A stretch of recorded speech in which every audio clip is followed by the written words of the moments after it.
Hello, hello, hello there, everybody. Hello, hello, hello. Happy Wednesday. How you doing? Happy Um, last Q&A of the year, this technically. you're right, the last Q&A of 2022. Pour one out, but not the last stream, okay? There's No, no, still a no. couple more streams. The Got last some coming. stream of 2022 will be Friday night. Oh, we should title it that so everyone knows it's our last stream of 2022. But that's not happening tonight. That's Friday, okay? Listen. How many times can I say that? Come back, please. People will be here to hang out with you. Anyway, happy Wednesday. I hope y'all are having a good day. In case you don't know, it's Wednesday because we are in the weird twilight zone that is the time period between Christmas and New Year's when no one knows what day it is. Yeah, sure. Let's get to some of these rules. I see we have a level 2 hype train. Thank you all so much. Appreciate it. Thank you, thank you, thank you. First and foremost, we do give priority to bit messages since that is some real world money spent. Sometimes we do have time for highlighted questions, but please wait until highlighting your question until the end of stream, because if you highlight it now, I cannot scroll up and take a look at it. Also, highlighting does not guarantee that we are going to see it or read it. Please watch the length of your questions. The longer it is, the faster I have to read it, and the less likely I am to be able to understand and repeat what the actual question is. So short and to the point is better. Please do not repeat yourself over and over again in chat. You can get timed out or even banned if you're going to continuously do it. That kind of applies to bit messages as well. We do have a list we get behind. Obviously, we've been live for 7 minutes and haven't even started answering any of these questions yet. Please be patient. We can sometimes get up to 45 minutes to an hour behind. So please just be patient with us. We have a list. We will get to it. Please, no spoilers. Some of us didn't have a chance to sit down and watch Glass Onion yet, so don't tell me what happens in Glass Onion. Twitter is trying really hard to spoil me to Glass Onion, and I will not have it, gosh darn it. I will not have it. Anyway, no spoilers, okay? All right. I think that's it. Let's see if your question's been asked already. Doug, yes. Thank you. You might want to check also to see if your question has been asked already. We just feel bad if you are like the fourth person to ask us what next week's NC review is, and we just have to say the same. We just have to answer it really fast. So maybe just check to make sure that your question has not been answered. Also, a fairly new one. We super appreciate when y'all want to share whole stories and screenplays with us. But an email may be a better place. If it's gonna be over 5 parts of a message, you might want to reconsider if something like an email would be a better option for sharing that with us, rather than here, because sometimes it gets disjointed and then whatever, you know. Yeah, okay. I think we got it. I think that's it. We got it. All right. Abnormal Gamer, thank you for the 50 bits, and this is also one that I guess is fairly new. I saw that you cheered this about half an hour ago before stream even started, so I'll read it this time, but please do not give bits before the stream starting soon screen starts, but I will read it this time. Hey Doug, I wanted to know if you saw Puss in Boots: The Last Wish because it's one of the best animated films of the year and even better than the first. I'm hearing everybody loves the hell out of it. I'm really, really curious to check it out. I've not seen it. I was going to try and get to it this week. I don't know if I'm going to have time to. I'll do my best, and I'll either do an entire review show or like a vlog review of it when I do it, because again, everybody's loving it. So yeah, I'm really curious to check it out. Sergeant Dogdirt, thank you for the 100 bits. How was Christmas? Great. I mean, it's Christmas. How can you complain? Exactly. Sergeant Dogdirt, thank you for the 100 bits. If you were forced to remake and fix either movie, which would you pick? Santa Conquers the Martians or Santa in the Ice Cream Bunny? I mean, they're both perfect for what they are. I wouldn't change a thing. I don't think anyone would be talking about them if anything in it was fixed. So no, I think they're perfect just the way they are. Alex Loves Musicals, thank you for the 100 bits. Hello, everyone. How was your Christmas holiday? Good. Hope yours was great, too. Yeah. Noah Zinner, thank you for the 100 bits. Can we get a clue to the first NC review of 2023? Um, Tiny. And yeah, you can read a line to that, I guess, but tiny. There you go. That Disney nerd, thank you for the 50 bits. Hello there, Doug McAllister and Heather. How are you guys? Not bad. I mean, we are in Chicago, so that kind of checks out. SS25, thank you for the 50 bits. Hey Doug, glad that you covered Rio for Disney Semper. I remember watching it as a kid and has become one of my favorite animated movies, mainly because it opened me up to the world of Brazilian culture. I mean, that is the best thing about it. Like, they make Rio look beautiful in that movie. Yeah, I just wish it was about the two humans, the little romance they had going. I thought that was very cute, and I couldn't give a shit about the birds. Sergeant Dogdirt, thank you for the 100 bits. Is it okay to not like something because it wasn't for you? I know, and Marvel is an objectively good, Miss Marvel maybe, is an objectively good show, but I never could stand high school set superhero stories even when I was a kid. Oh, I mean, there's lots of stuff I acknowledge is good, but I don't get into it or I don't even like it. But I see what works about it for like a different fan base or even a different person who might have more of a connection to it.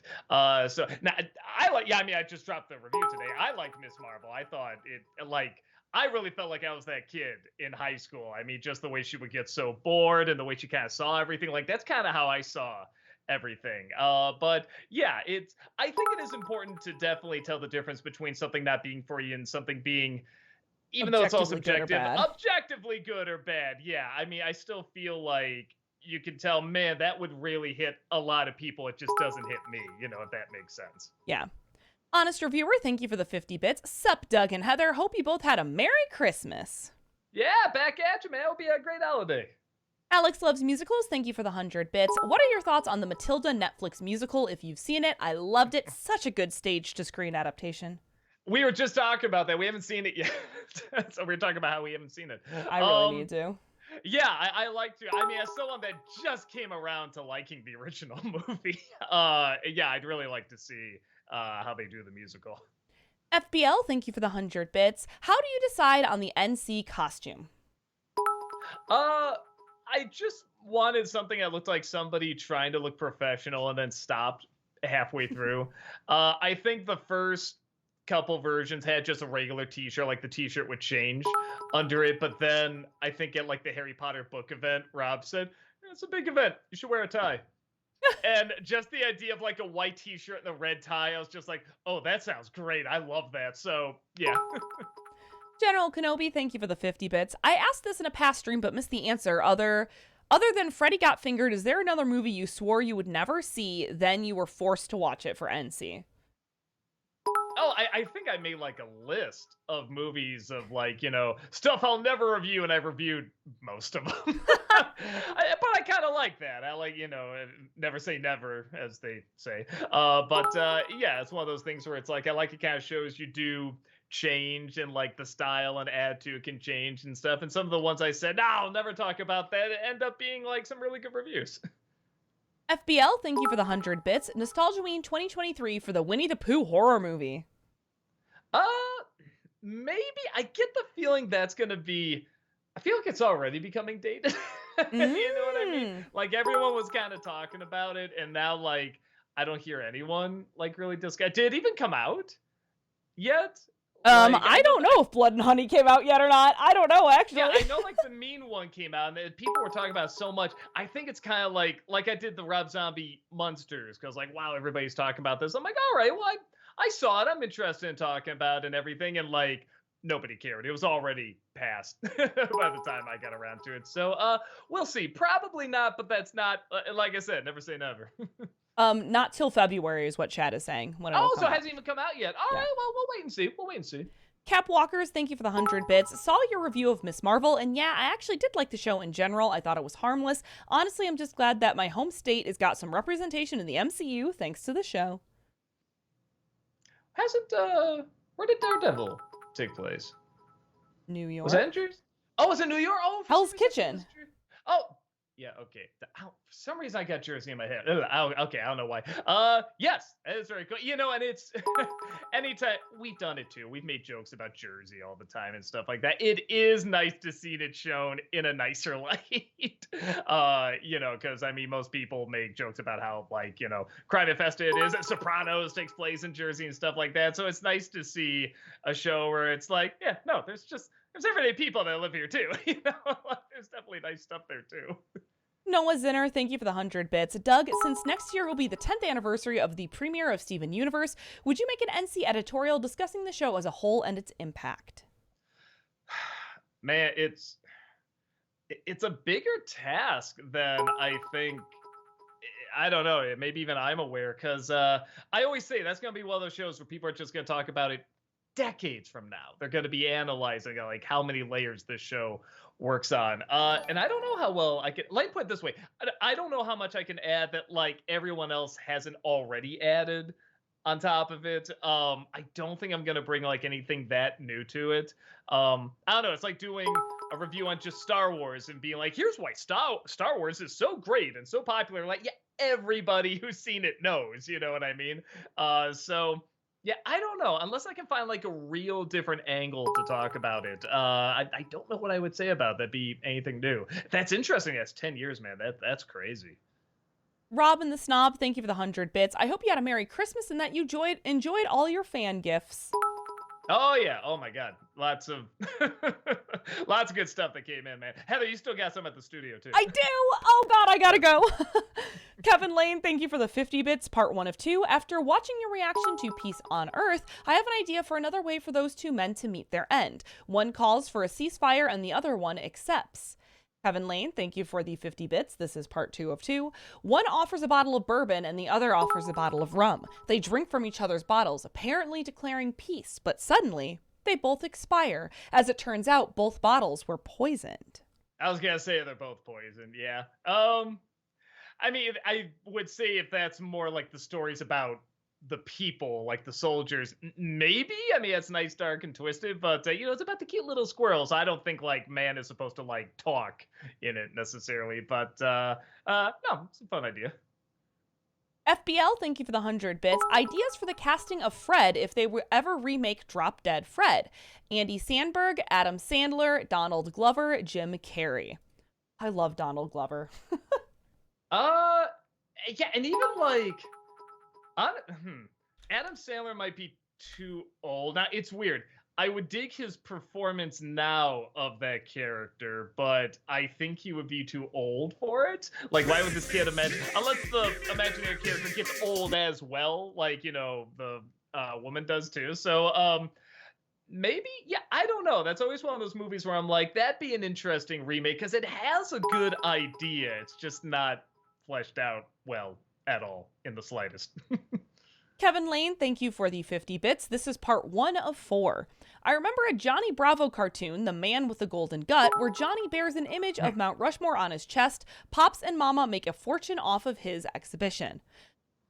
To be continued. FBL, thank you for the 100 bits. Thoughts on the movie Babylon? Freak show cinema material? I haven't seen it yet. I wasn't that interested until I saw Brad Jones's review, and now I'm like, I don't know. That kind of it got me pretty intrigued, actually. So I'll probably check it out like when it comes to streaming. FBL, thank you for the 100 bits. Best makeup in a movie.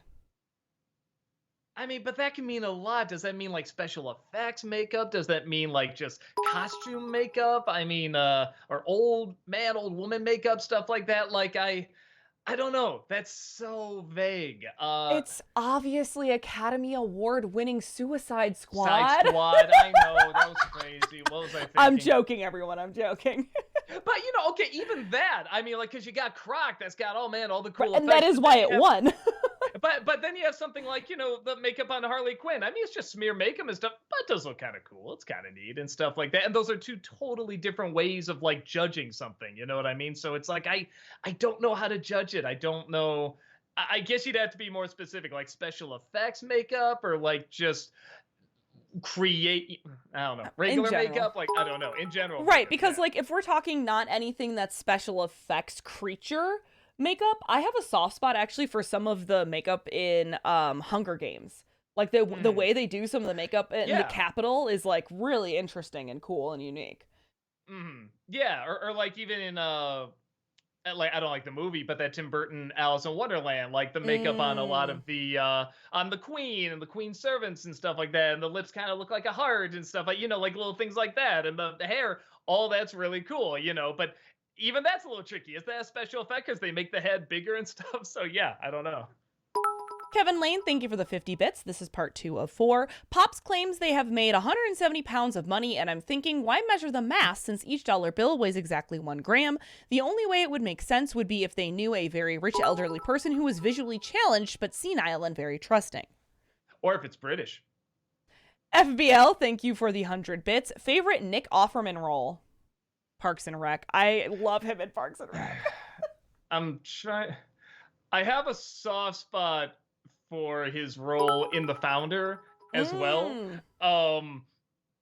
I so see this guy who is trying to be patient with this dude with Michael Keaton's role there, and he just plays it so believable. Like it's a little bit of a cartoony movie, and he sometimes can be kind of cartoony too. But I just totally 100% bought watching him and just the debates he would have with him. So that's pretty good. I mean, but yeah, I actually say it's a toss up between that and Parks and Rec, because that was like my introduction to him as well as Parks and Rec. It's probably a lot of people's introduction to him. Kevin Lane, thank you for the 50 bits. This is part 3 of 4. They would purchase a lot of gold from him with the money, claiming each dollar bill to be a $100 bill. Kevin Lane, thank you for the 50 bits. This is part 4 of 4. This way, they wouldn't need to know the exact monetary value of the money, only the number of dollar bills. But even then, it would make no sense to measure the weight. What are your opinions of this nonsensical joke? I don't know. It could be a play on words. Again, it could be like the British pound, but then also to talk about like how much it weighs, like bags of money, pounds and stuff like that. That's the only thing I can figure, but I haven't seen the episode. Or maybe they're assuming that everyone in that universe pays in gold. Yeah, maybe. I don't know. FBL, thank you for the 100 bits. Thoughts on the new Knock at the Cabin trailer?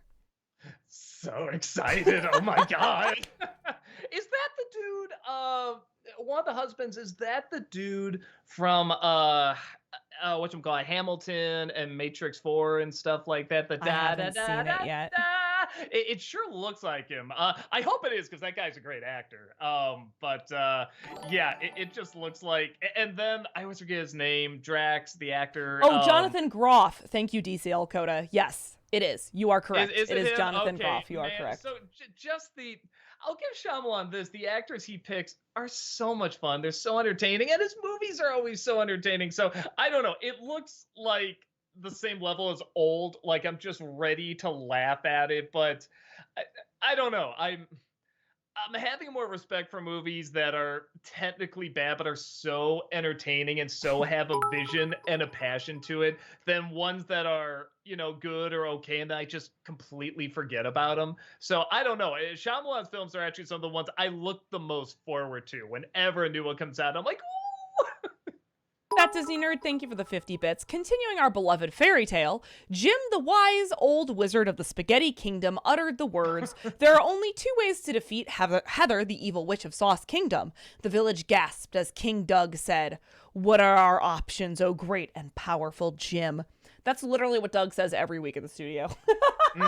Yeah, anytime I come in, he has props. I'm like, what are our options for props, oh great and powerful Jim? He should be called that. I mean, he works his ass off, man. He's awesome. Alex the Animator, thank you for the 50 bits. Doug, you remember how you considered Douglas Seale's Santa Claus and Ernest Saves Christmas as the best Santa ever? Due to the film's poor reception, I can't say that it's something that more professional film critics would agree with you on that. However, I do find to be a pretty good Santa, to say the least. True, he may not have the traditional deep-toned Santa voice, but neither did Edmund Gwenn in Miracle on 34th Street, and his Santa won him an Oscar. Yeah.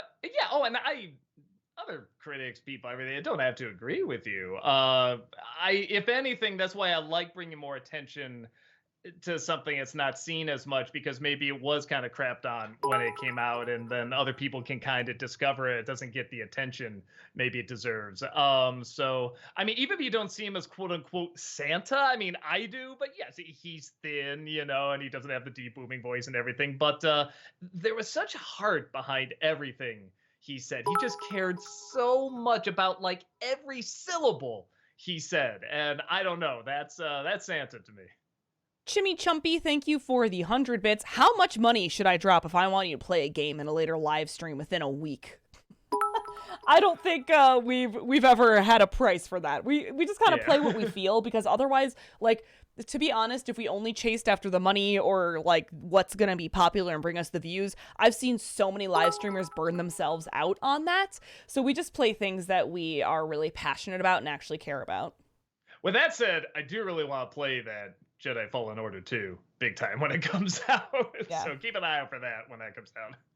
Kevin Lane, thank you for the 50 bits. At Walmart last night, I saw cylinders of Fruit Chews, candy similar to Tootsie Rolls. The 5 flavors are cherry, orange, lemon, lime, and vanilla? How ridiculous does that sound to either of you? Yeah, vanilla's not a not a fruit. Yeah. If you find that you have a white one, why not make it coconut?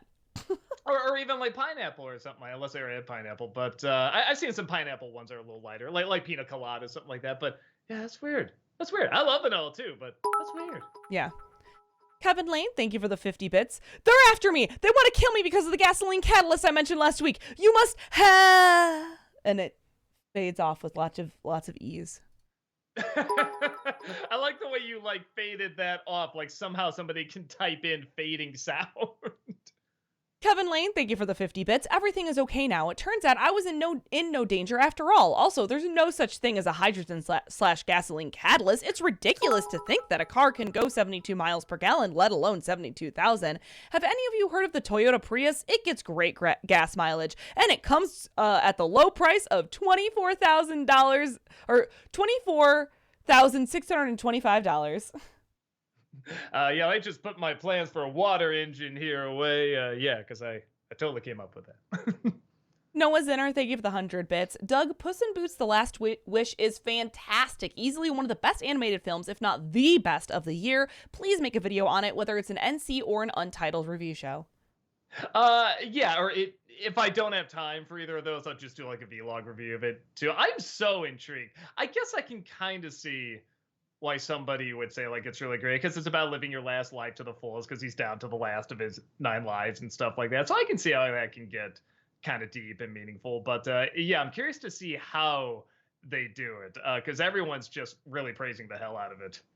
Talkative Carl, thank you for the 50 bits. In recent news, Kate Moss's little sister went at the New York Post who speaks nepotism. The sister tells people to get over it. I don't think people blame the kids for being born into status and wealth. I think it's indirectly pushing others out who has to wait tables while trying to make it. Do you guys have any opinions about nepotism in Hollywood? I don't know, because in entertainment it's weird, because I do like the Three Stooges. A lot of them were related and stuff like that. Like, so I think of stuff like that, but I guess if there was someone else that was like, oh, that person's more qualified, but I want whatever, my sister or my son or something like that. It's like, I don't know. It's not something that jumps out to me, but I'm sure it's a problem too.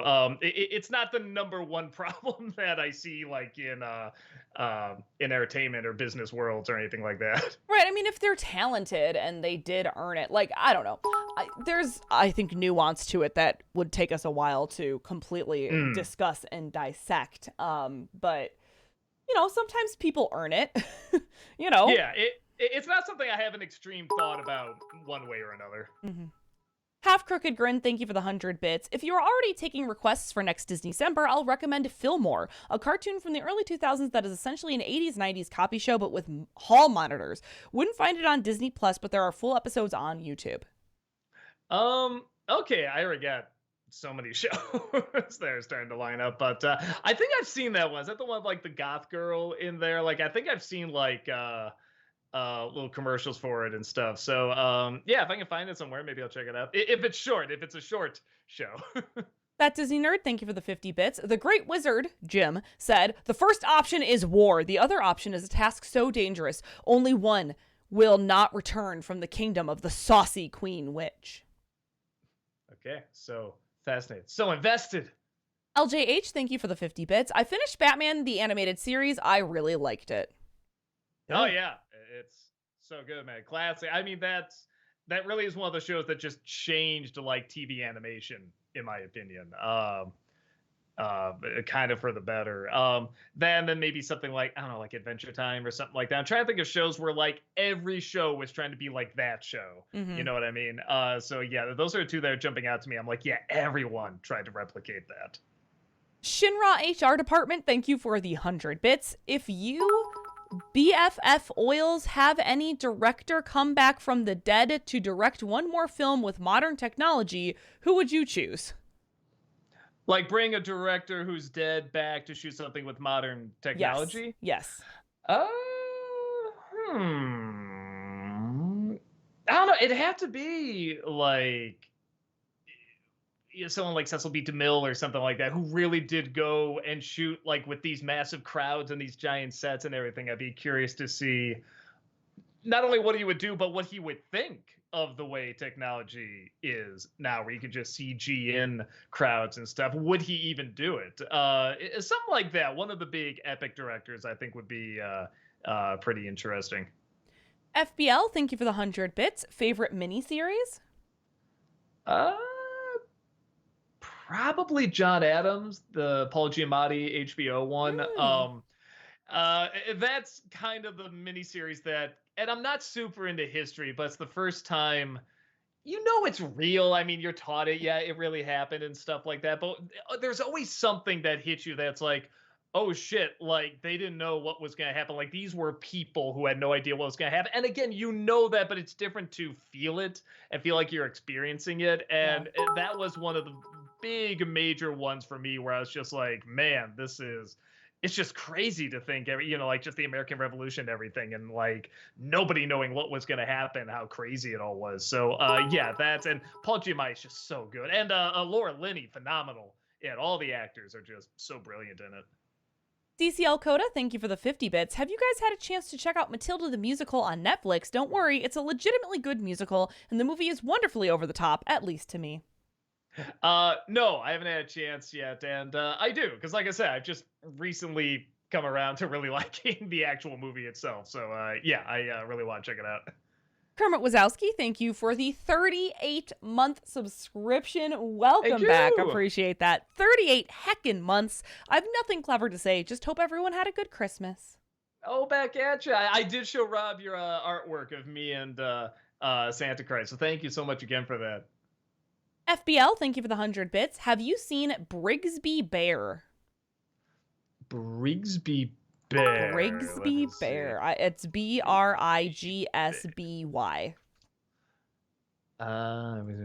Oh, wait. Is this... I have seen the trailer for it. It looked kind of interesting. I never did see it. I wonder if it got good. 2017. Wow, it came out a bit ago. I wonder if it got good reviews or not. Doesn't say. Well, I will try to check it out. Alex the Animator, thank you for the 50 bits. Doug, have you ever thought about doing an old versus new of the 1940s animated Pinocchio movie from Walt Disney and the 2022 stop-motion animated film from Guillermo del Toro? That'd be rough. I mean, they really are just apples and oranges. And they're both faithful and take big departures in completely different ways. I don't know if I could choose which one is better. I mean, they're just so freaking... okay, the Disney one's probably more influential, so I would probably lean towards that. But yeah, I mean, the Del Toro one is just like mind-blowing, not just for the technology, but for the really clever choices they make in telling the story. So, yeah, I don't know. I don't think I could do it. They're just so different. That Disney Nerd, thank you for the 50 bits. A random child from the village named Chaplin asked the wizard, "What beeth the task, O great wizard?" Okay. CM Sully, thank you for the 22 months. Hello, everyone. Did everyone have a great Christmas? Did you get anything great and or so bad it's hilarious? trying to I think my favorite thing that I got is I'm gonna have some new lights to hang up back behind me soon because they're like Elgato strip lights that I think I can control from my Stream Deck, and that'll be super fun. And one of my brothers, God bless him, he thinks he's a great gift giver and he never gives receipts, and he's not a great gift giver. And one of the things he got me is, it sounds cute, but it's in functionality, it's awful. It is called a Como Tea Llama. Okay, what does it do? And it is a loose leaf tea steeper in the shape of a llama. Except that in order to put the tea in, you have to take the llama apart, and I took it apart to like put some tea in it and couldn't get it sealed enough. And it was just like spilling tea, like leaves all over into my tea. And I was like, great, cool. Cute idea, no practicality. We actually, because my brother goes out of town with his wife to see her family, so we actually haven't done like the Walker Christmas yet. I mean, like I went to like my uncle's and stuff like that, but yeah, we do something like 4 or 5 Christmases. I even have one more Christmas after New Year's. So yeah, so we haven't done like gifts yet, but yeah, so for the nothing I got, yeah, sucks. CM Sully, thank you for the 20. Oh, I just read that. I'm sorry. FBL, thank you for the 100 bits. Have you seen the recently released lost footage from Planes, Trains, and Automobiles that Hats Off Entertainment talked about? Yep. I saw it through Hats Off Entertainment. So that's about the majority of what I saw. I got to get that Blu-ray. I keep forgetting about it because I thought only the new stuff was on the 4K disc, and it turns out it's not because I don't have a 4K player. But yeah, I got to get. So I've only seen what he showed on there, but I haven't seen it raw on its own. FBL, thank you for the 100 bits. Favorite Newman moment from Seinfeld? Man. Probably just vile weed. I love that. Give me a shot, honey mustard statty. Does this great little like cross-eyed face with it. I love that. Kevin Lane, thank you for the 50 bits. Hey Doug, hey Heather, how are Rob and Walter doing? Good. Let's see, Wednesday. Yeah, I think Rob's coming back today from visiting his in-laws, and yeah, if you watch the streams, you literally just saw Walter last night, so you can see him there too. Talkative Carl, thank you for the 50 bits. Heather and Doug, if you would make a Star Wars Christmas Carol, which Star Wars characters would you cast in the roles? I mean, I feel like Anakin has to be Scrooge. You literally take him to the past, present, and future. True. And then like, yeah, Obi-Wan and Yoda, the Force ghosts, they would be the ghosts of Christmas present. In fact, this is a good idea, actually. This isn't bad at all. Yeah, so somebody get on that. That's not bad. Tyrano Dokuro in chat says, Jar Jar Binks is Marley, duh.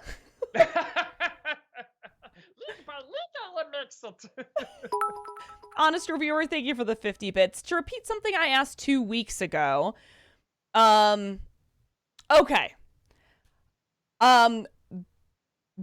They are talking about how jarring they found for Sigourney Weaver's character in Avatar. Yeah. I admire wanting to keep her for the mocap, but could they get someone else to voice her? It's so odd hearing this character have the voice of a 70-year-old. So I thought they did a really good job with pitching it a little bit up. It wasn't that much of a distraction for me, to be honest. I thought they did a really good job. Not only was it, and you know, I love to rip that movie apart, but not only was it not distracting for me, I didn't even catch on to it. I think when you asked didn't? that, no, I think when this was asked 2 weeks ago, I was like, oh, what, the dream sequence? I thought that was fine. That's where, and then because I didn't look up any info on it, and then I found out, I'm like, oh, wait, was she the daughter and that? Okay, interesting. Which does make me wonder even more what they're going to do with that, but okay, here's the thing. I think because they're alien and they're Na'vi and they look a little different and stuff like that, maybe that plays into it not being so distracting. But I wasn't looking for it either. Like I'm sure you knew going in that Sigourney Weaver was playing that role. You know, I didn't. I didn't.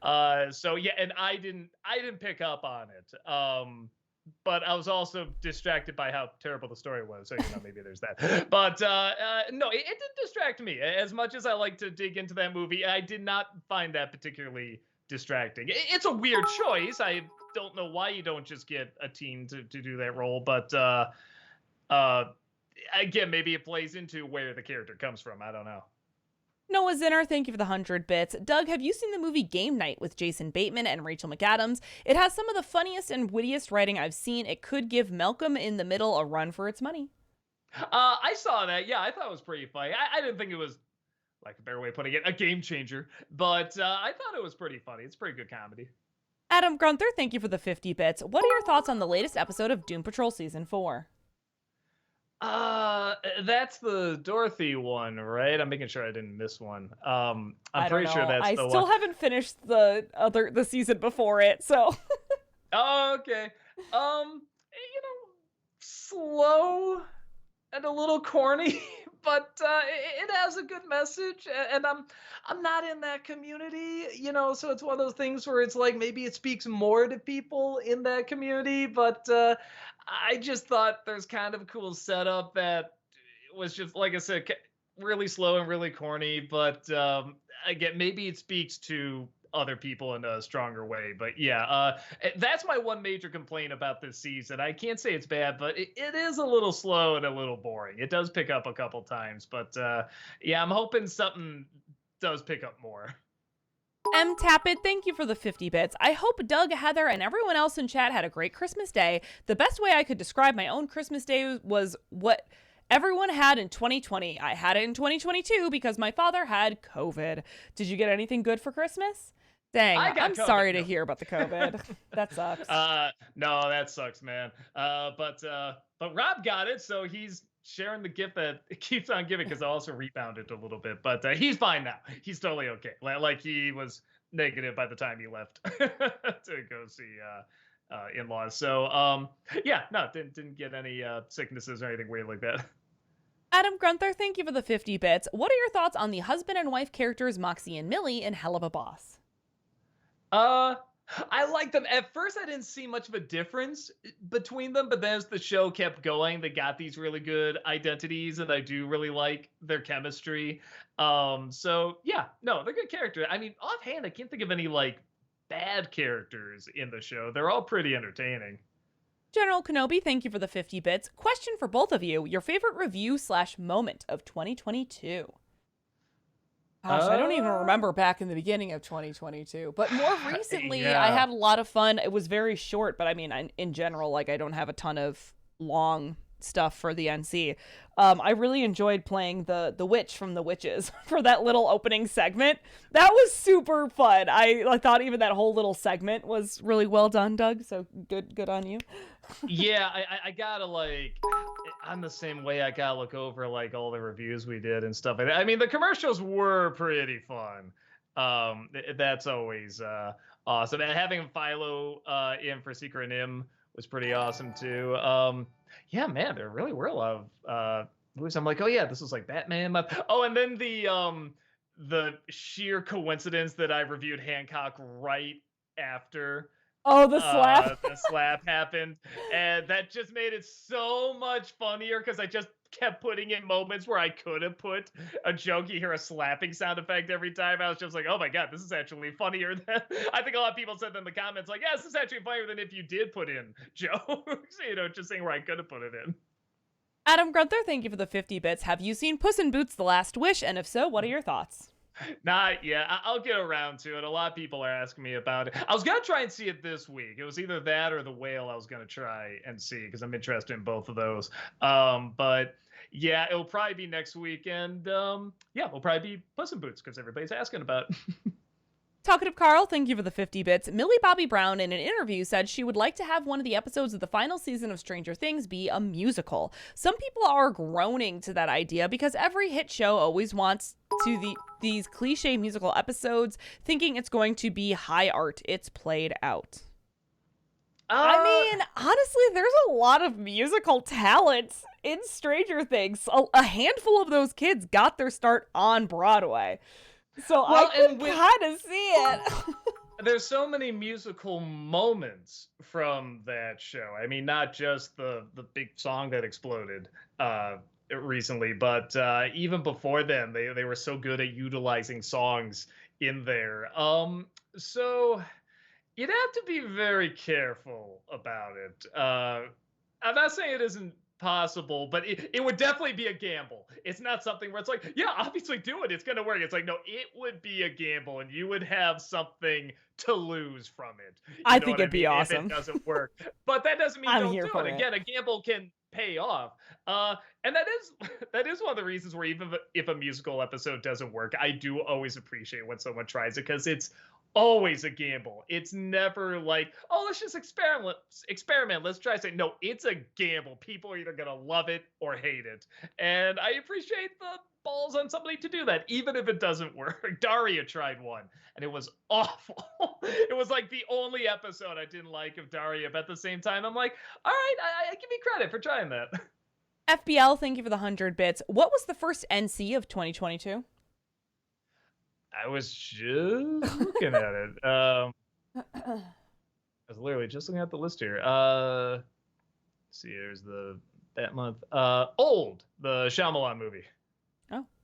Noah Zinner, thank you for the 100 bits. Doug, I was also wondering if you've seen Christopher Nolan's latest film, Tenet. It's Nolan at his absolute Nolianist. There's a great line in Inside Job where somebody's explaining this plan and somebody's just, it's really complicated. And he says, man, I feel like I'm watching a Christopher Nolan movie in that it doesn't make sense. And the more questions I ask, the less it makes sense and the more bad it gets. So everyone says that's what Tenet is.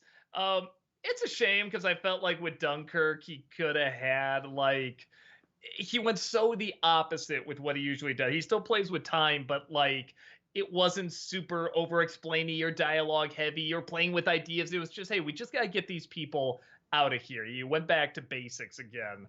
And it just sounds like with Tenet, he went the exact opposite direction. That's what everybody says. But I have not seen it, so I probably shouldn't comment on it. Adam Grunther, thank you for the 50 bits. What has been the funniest moment for you in Hell of a Boss so far? For me, it's when the father of Blitz sells his son for a wadded up $5 bill and a slim fit condom. It's delightfully mean-spirited, and hearing those lines of dialogue coming from the voice of Jafar made it all the more hilarious. Yeah, I don't know. It's weird. The moments that stand out to me are weirdly, even though there's not many of them, like the emotional moments stand out to me a little bit more. Like the two girls sharing a cigarette, looking over the city and stuff like that. Where the prince and the main dude, they're kind of like trying to figure out where they are in this relationship and stuff like that stands out more. I remember laughing, but it is hard to think of specifics. Maybe the one where they go to LA. I just remember there being with the sitcom and stuff like that. It was just so warped and weird. I remember that getting some good laughs. But yeah, if you would ask me specifics of it, like a joke I laughed really hard at. Yeah, I'm kind of blanking on it. Weirdly, the emotional moments bizarrely stick with me more. Cap Walkers, thank you for the 100 bits. My thoughts on the Robots movie. I saw it when it first came out in theaters. I was 11 then, got it on DVD and watched it a few times and remembered liking it. And then I completely forgot this movie existed. It was just gone from my mind until your Disney December review. Yeah, the only thing that really stuck with me apart, the jokes in the opening are pretty funny. And then that city is pretty cool. I do wish I kind of saw it on IMAX. I think that would have looked really neat. But yeah, it didn't. It's not awful. It didn't really grab me. FBL, thank you for the 100 bits. Your favorite restaurant in Chicago? Man. I almost always go to Kuma's. I love Kuma's Corner. Best burgers in Chicago. I really love the Revolution beer brew pub. I will visit that in a heartbeat. Goose Island, Clybourne. I go to breweries mostly. There's a really good place called Next Whiskey Bar, which is the drinks are great and the food is spectacular. But it is one of those things where I think it's your birthday. Where do you want to go? It's always Lou Malnati's. I'm so fucking predictable, but deep dish pizza. Sorry, I could be more creative, but it's a very Chicago answer. It is. That Disney Nerd, thank you for the 50 bits. The wizard raised his wand as he told the ancient prophecy. In the castle within a tower lies the source of the witch's power. Many jars filled with spaghetti sauce feed the witch dark saucy magic. The ending is tragic. A brave warrior must climb the tower and destroy one jar, and the rest will crumble. I love dark saucy magic. Those are just 3 words I don't usually associate being together. Maybe dark magic, but dark saucy magic. I got the saucy magic. Yeah, just that order you don't usually hear. Tyranu Dokuro, thank you for the 50 bits. All right, hear me out. Matthew Broderick as a horror villain. I think he could actually use his awkward, dull delivery to his advantage as someone who doesn't seem quite all there, or perhaps even human. I'm just thinking out loud. Yeah, you need a good director to do that. You'd have to get the guy who directed like Best Friends, who directed like Tommy Wiseau to be like kind of dramatic. Like you'd have to really know how to work within the limitations. But it's possible. I think you could do it. You just have to be very smart about it. Strider for Life, thank you for the 50 bits. If you had to choose, which magic sword would you like to own? Anduril, the Master Sword, or the Blade of Olympus? The Master Sword. Same. Ever since I played that game and you pull it out of the stone. I mean, it's clearly Sword from the Stone and stuff like that, but I mean, it's just like the way it I still remember just that feeling when you get there and you know it's like, yeah, it's like, whatever. Is it the end of the game? Is it halfway through the game? Whatever, because it was all over the advertising and pulling the sword out. When you get there, it's just such a good feeling. So, yeah, it's got to be it for me. General Kenobi, thank you for the 50 bits. Sub-goal idea. Every one of the Channel Awesome crew films themselves doing the Wednesday Addams dance. Yeah, I gotta watch it. Isn't the whole thing with the Wednesday Addams dance that there isn't like one thing? It's all these different weird movements that don't have any rhythm to it. So it'd be so tricky to do. No, I mean, they've got it as a TikTok dance. Like so maybe I gotta watch it again because I remember what was so funny about it. It's almost like a warped version of the Elaine dance. So even the Elaine dance has like the thumbs and the kicking and stuff. Where it felt like she'd go like this and then kind of sway and then just sort of do these jerky moments and then something elegant. I mean, it was just all over the place from what I remember. But maybe I gotta see it again. I think you do. Maybe that's just or maybe you gotta look at the TikTokified version of it. I don't know. Maybe, okay. Honest reviewer, thank you for the 100 bits. As someone who read the Miss Marvel books before they soft rebooted the universe, I'll say it was a fun and refreshing ride. Reminded me of reading the old Spider-Man books during his high school days. Yeah, I loved the Miss Marvel comics. Kamala Khan, Miss Marvel comics were great. Watching the show made me want to check out the comic already looked good. I mean, I knew what it was even before the show started, but watching that really did make me want to look into it more. I've said it before. I had a set in my classroom because it connected with a whole group of kids who normally wouldn't necessarily pick up a comic book. But they were interested in reading about Miss Marvel, and because there's a lot of themes that you see reverberated in the show as well, you know, of like family and fitting in and finding your place. So anyway, and even being like even being like a fangirl of something, like like every kid's gonna be obsessed with something, you know, at that age, you know, and she is too. That Disney Nerd, thank you for the 50 bits. Little fun fact about me, Rio was the first movie I saw on my very first date when I was 15. I rewatched for the first time since then, and God, did I hate it. I didn't hate it. I just didn't get into it. But that's cool. It's a cool story. Adam Grunther, thank you for the 50 bits. What are your thoughts on John Mulaney as a whole? Do you find him annoying? I mean, I only know him from the voiceover work. Actually, that's not true. I've seen him in 1 or 2 live action things, but no, I don't know. I enjoy him. Jeff, are you trying to get up here? What are you trying to do? I think he's getting older now. He's having a harder time getting up here. He has to he does a thing now where it's like he used to just hop up and down. He's like, like that. Like he needs like a running start. After that one time that he hopped to the top of your chair and like fell on you. Yeah, I can't remember the last time he hopped to the top of the chair. Yeah, so I don't know. Maybe he's a little too pudgy. I don't know how much. Oh man, yeah, he's kind of pudgy. Is that enough cat for you all? Yeah. Where are our chaplet emotes? There we are, chat. Thank you. Kevin Lane, thank you for the 50 bits. Have either of you seen the movie Kong Skull Island? In it, Captain Earl Cole says, "Sometimes an enemy doesn't exist until you go looking for one." Supposedly, it means violence begets violence, but I don't know for certain. What do you two think? Well, I mean, he says sometimes, so I mean, I don't know, you can't like say that isn't true. If you go somewhere you've never been, I mean, there might be something or someone hostile or something like that, or just someone that doesn't like you. So, yeah, sure. And I have seen that movie. I like that movie. Yeah, that movie's a good time. I enjoyed it. I mean, I think it's less violence begets violence and more of like, there doesn't always exist someone fighting against you. Like, there doesn't have to be someone who's fighting against you. You don't have to, like, they wouldn't fight against you if you didn't label them as an enemy. But that's just my takeaway from it. That Disney Nerd, thank you for the 50 bits. Imagine if the NC got a Fortnite skin and an emote that said, "Paper or plastic, eh?" That's like the weapons. I mean, he throws paper and plastic bags here. Yeah, there you go. Totally catch up. I would die if we had a Fortnite skin. I would die. In the best way. Noah Zinner, thank you for the 100 bits. Doug, maybe for next year's Disney-cember, you could review Marvel's The Runaways. For what it is, it's unique and the characters are really charming. God, I have to watch that still. I love the comics. I remember seeing ads for it. I still wasn't sure what it was.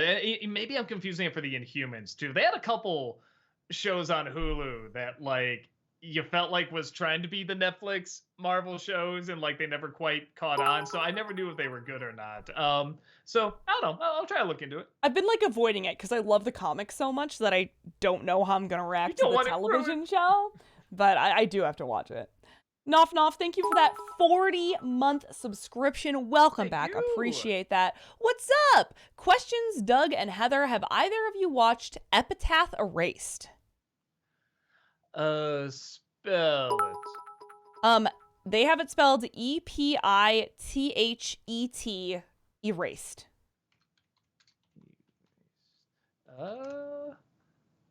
Epitaph Erased. Let's see. No. Yeah, even the style's not jumping out at me. I don't even know where to watch this. Maybe Cartoon Network? Yeah, I don't know where it's on. I will try my best to check it out. Adam Grunther, thank you for the 50 bits. What are your thoughts on the first Puss in Boots movie from 2011? Maybe that's why I'm so shocked everybody's loving it. Because I remember the first one being all right. Like, I guess it was okay. But yeah, everyone says this one's like really, really. This must have been like a real passion project. Because Puss in Boots, the first one, definitely felt like, yeah, we're just making this because he's popular. And then like, it was this like a decade later or something like that, they make the sequel. And it's not like there was a resurgence in his popularity, so it's so random. But yeah, everyone says it's really, really good. And I'm curious to check it out. Caleb, thank you for the 500 bits. Appreciate it. Hi, Doug. Caleb here. Fun fact about me, I have a personalized autograph of Edward Norton. I sent him a fan letter regarding Motherless Brooklyn. Oh, very cool. I heard that's really good.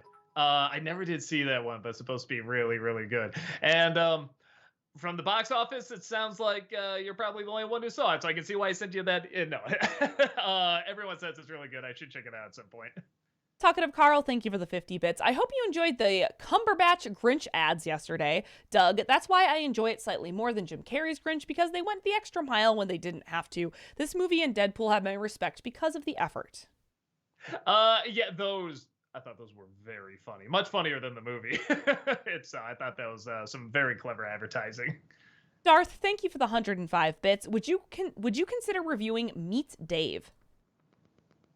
Maybe. I never see it. There's a couple Eddie Murphy movies that people ask me to review. That and Norbit, I get a lot of requests for. They're supposed to be really bad. I know Meet Dave, I think, has like one of the Riff Tracks guys who wrote it, and I think like even he makes jokes about it not being that great. That's another one where it's a shame. It's a funny idea. So I'd be curious to see what goes wrong with it. I like the idea of like, it's kind of like Inside Out, where there's like little people inside the head, like controlling what happens and stuff like that. So yeah, I might check it out someday. Honest reviewer, thank you for the 50 bits. However, when it comes to Ms. Marvel, I can't help but laugh at how they changed her origins because Marvel failed to get Inhumans to be more popular than X-Men. I mean, I think it's less about popularity and more about how now they don't have to necessarily name their mutants something else in case they wanted to do film rights of them. Well, now, but if Inhumans just exploded, That's I true. think they would have no problem saying she's an Inhuman. But because it didn't, it's like, okay, everyone knows what mutants are. Like some people know what Inhumans are, but everybody knows what mutants are, so we can just throw that in there. Adam Gunther, thank you for the 50 bits. Who was the best Don Bluth villain in your opinion? Man, I had to go through like the list. I'm always kind of a sucker for the characters that look like they're your friends, but they're really not. So it wasn't Honest John. No, Honest John's Pinocchio. The dude from An American Tail. The cat pretending to be a rat. I mean, he just always freaked me out as a kid because I'm just like, no, Fightful, no, he's bad. Like I could just tell he was like a bad guy and everything, but he was so trusting. Yeah, I know where your parents are. Come on. So yeah, there's always something about that that's a little scary. You know, like the Honest John character from Pinocchio. Even though they're so friendly, it's kind of what makes them creepy. That Disney Nerd, thank you for the 50 bits. So I went on a Blu-ray shopping spree yesterday. Here's what I got. Coraline, Hotel Transylvania, Iron Giant, Jaws, Jurassic World Dominion, haven't seen it yet, Pulp Fiction, haven't seen it, Transformers 3, and War for the Planet of the Apes. Okay, so Jurassic World and, what's the second to last one? Transformers 3? Yeah, those are the two you can, in my humble opinion, you can probably skip. All the others, I think, are fucking masterpieces, man. Yeah, you got some good stuff coming to you. Adam Gunther, thank you for the 50 bits. Overall, which of the 3 animated Titanic movies is the absolute worst? Man, I don't know. Maybe the one with the rapping dog, simply because you could tell it was chopped up and they repeated so much of the animation where it's like they didn't even have much of a story together and they had to extend it out or whatever, where at least the other ones were fully animated. But that just makes even more mind-boggling. Like, how did they get so much money to make this? Noah Zinner, thank you for the 100 bits. Doug, after Ratchet & Clank, what game do you plan on playing next? I think it's obvious what game I really want you to play, but I'm a patient guy and there's many exciting ones coming like Jedi Survivor and Spider-Man 2. We still have to talk. Yeah, we got to figure that out because I'm sure Ratchet & Clank is wrapping up soonish. Like, I'm sure we're getting pretty close. Yeah, so we got to find something that's preferably short and we can play in like a couple months, like 2 to 3 months, so we can get ready for the second Jedi Fallen Order. I'm not sure. Yeah, we gotta talk. What it is. Yeah, we'll figure it out. Robin the Snob, thank you for the 100 bits. I'm grateful for the end of 2022. I'm hoping 2023 will be a good year for myself and you guys at Channel Awesome. Back at you, man. Yeah, I hope it goes great. Adam Gunther, thank you for the 50 bits. Favorite Chevy Chase role? For me, it's Pierce Hawthorne in Community. I mean, it's weird because I guess I have to go with the vacation movies, but there is, and I get it, but I never did like that he was such a scumbag to his wife with the whole cheating thing and everything, because the whole thing was that he's supposed to be so wholesome and want the perfect family vacation, yet he's doing the, and I know that's the joke, that he's trying to be so wholesome, yet he has this very obvious, jerky flaw where he's constantly like flirting with other women and wants to be with them and stuff like that. But like, I don't know, it's funnier to me if they don't have that, even though there are some good scenes that come out of it. I'm like, to me, it's just funnier if they keep that out. But everything about him always wanting to do the perfect vacation, give his family something to look back on, these wonderful memories, and him just slowly becoming more and more unhinged, everything that goes wrong, it does really crack me up. Talkative Carl, thank you for the 50 bits. Doug, you and the NC crew should record yourselves in those rage rooms. Get some cardboard cutouts of characters you despise to take your aggression out on, like Heather unloading on the Jerry Seinfeld B, and Jim destroying Boba Fett, screaming, "Power Rangers on motorcycles!" Yeah, I mean, I am one of those guys who I definitely like when stuff builds up, I need to like hit something. So I have like a punching bag over there. That's like my new thing to get out any like right. And I box like every day now and stuff like that.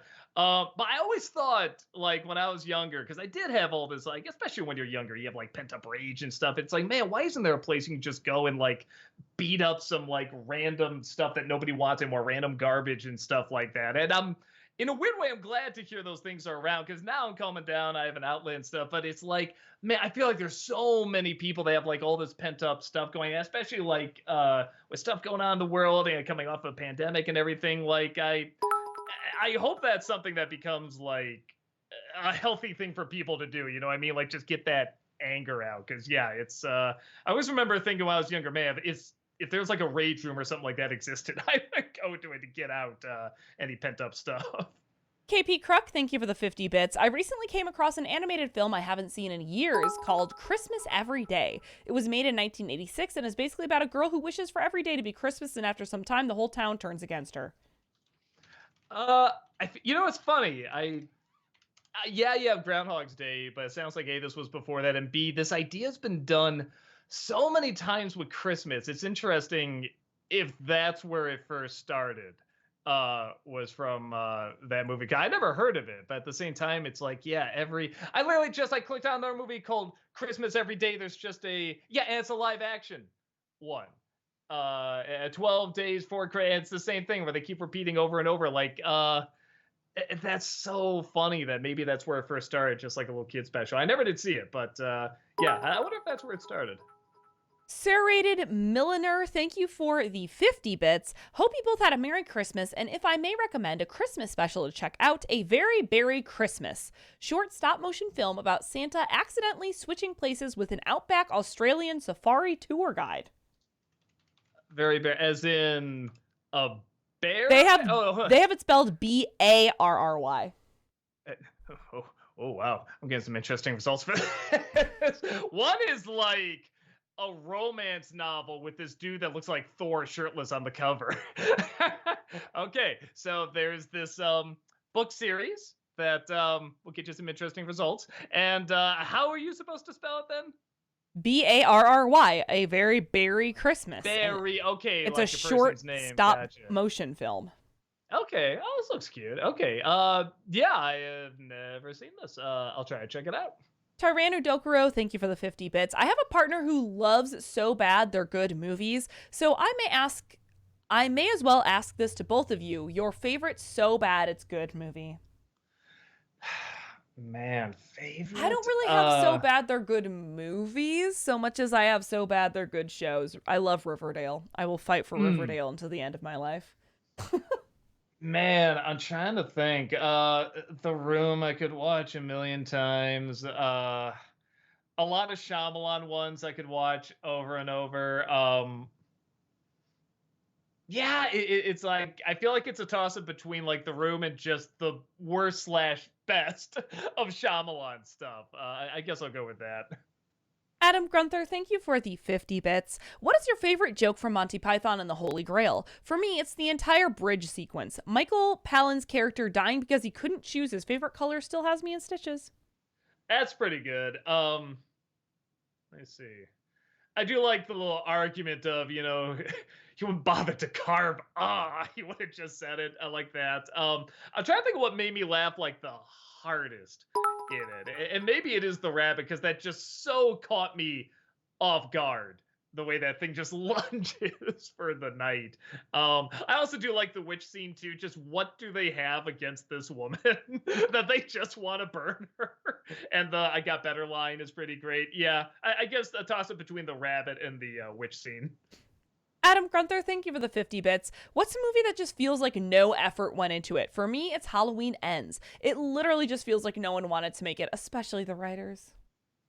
Oh, I see. I disagree. I think they wanted to turn it on its head and do something provocative and totally, and be risky, take a gamble, and we know people aren't gonna like it, but that just makes it all the more interesting, and it didn't work for me.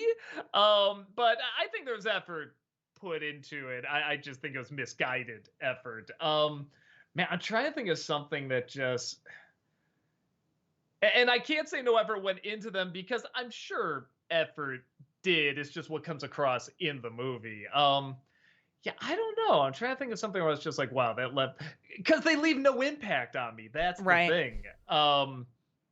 So I don't know. I'd have to like really, really think about it. Yeah, I'd have to really think about it. Noah Zinner, thank you for the 100 bits. Doug, when and where is your next con? Can you try to pick one that's in Dallas, Texas? I've already recommended you to at least 2 different cons, and I just want to meet you and the crew so much. Oh, thank you so much. Keep inviting. Or yeah, asking. Keep inviting. I haven't announced it yet, but I do have one in Dublin, if you can believe it, in March. And then like as soon as I get back, I have another con in Chicago with C2E2. So yeah, that's 2 in March coming up. I haven't looked too deep. I might look more into getting other cons here. Like I said, I kind of slacked off on a lot of that this year. It's also, it was like getting over the pandemic and stuff like that. So I might look more into it this year and actually start like reaching out as well. But yes, it does help most if like, you know, you go to a con and say, hey, we want this person invited, you know, and they reach out kind of thing. Kevin Lane, thank you for the 50 bits. Have either of you seen The Greatest Showman starring Hugh Jackman? The Other Side is one of the best songs. Fun fact, the barkeeper was the choreographer. Oh, cool. Yeah, and I love the shit out of it. It's great. Cannot say it's good by any means, but I love it. I love, you know, I mean, we were talking about movies where it's like you felt no effort went into that. That's a terrible movie, but the only reason I love it is because you can tell everyone was throwing 1,000,000% at the movie, like every millisecond. You can see people just smiling big and doing a little dance number and swinging this way and that way, just like trying their damnedest to entertain you. It's so sincere. It's just so entertaining, and it's so batshit that you can't help but love it. And complete fiction too. I mean, yes. I feel like everybody going in knows that, but yeah, just complete hogwash. KP Kruk, thank you for the 50 bits. I found that animated nativity story with Vincent Price as Herod, and I must say he does have fun with the role. It is part of a series of animated Bible stories where kids from the present are transported to those events.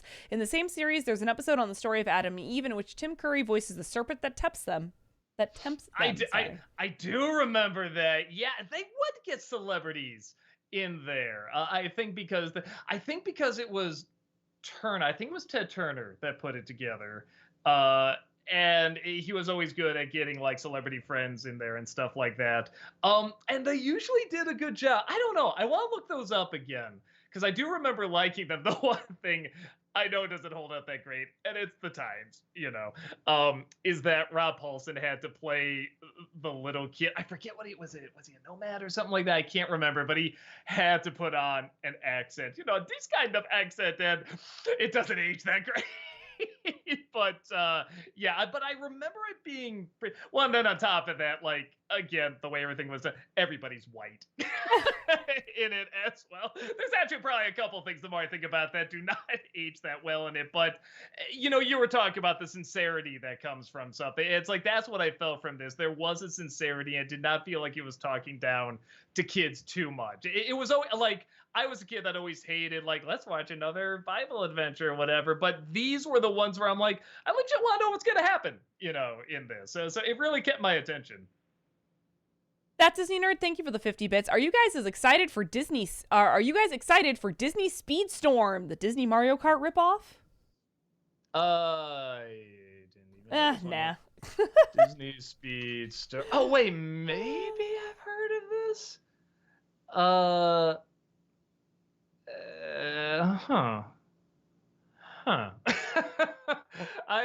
part of me is like, why aren't I excited for this? I feel like I would be excited for this. I'm just looking at like, yeah, no, I guess I have no interest in seeing them race. Like all these characters. I'm like, yeah, well, why would I want to see that? What are they what's Mulan gonna do driving a car? Like, what's like that's such a Mulan movie, you know what I mean? Like, I don't care. Like, if it was like a fighting game, that'd be awesome. I'd love to see what the hell they do. Yeah. But yeah, no, I'm kind of with you. I'm not saying it's gonna be bad, but it's like, yeah, I'm not that interested. We may need to pick up the pace. We're an hour behind here. Chimmy Chumpy, thank you for the 50 bits. What's your least despised Disney live action remake? Pete's Dragon. Yeah, that's it. You nailed it. Kevin Lane, thank you for the 50 bits. Doug, Pops used a scale to measure the weight, so I'm sure it was a play on words. Oh, okay. Well, there you go. Adam Grunther, thank you for the 50 bits. What's a kid character in a movie that you just couldn't stand for how cutesy they tried to make them? For me, it's the girl in It's a Wonderful Life. I know it's part of the time it was made, but even then, it felt manipulative. That didn't bother me too much. I see what you're talking about. Maybe the girl from The Rescuers. I never liked that kid. Oh. Oh, Kevin Lane meant to say it wasn't a play on words. Oh, okay. I was going to say, I was like, wait, what is that? Okay, gotcha. Well, okay, now I know. Sailor Aaron, thank you for the 100 bits. Hello, you guys. Sorry I won't be here for long. I have family, friends over for a surprise visit. Anyway, just wanted to wish you all a happy and prosperous new year. Oh, thank you. Thank you so much. Kevin Lane, thank you for the 50 bits. Aussie Manny says, Heather reads chat messages like a pro. Thank you. I appreciate it. She does. We've come a far way. That Disney Nerd, thank you for the 50 bits. Have you been to any other famous shooting locations in Chicago besides the Dark Knight locations and the Home Alone house? Sometimes we take people to like where they shot parts of the Blues Brothers and stuff like that.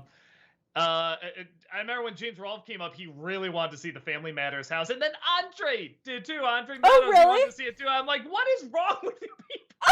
You have all these amazing places to see. They're like, I want to see Urkel's house. Like, not Urkel's house, but you know, the Family Matters house. And it's like, well, now it's not there, so they tore it down.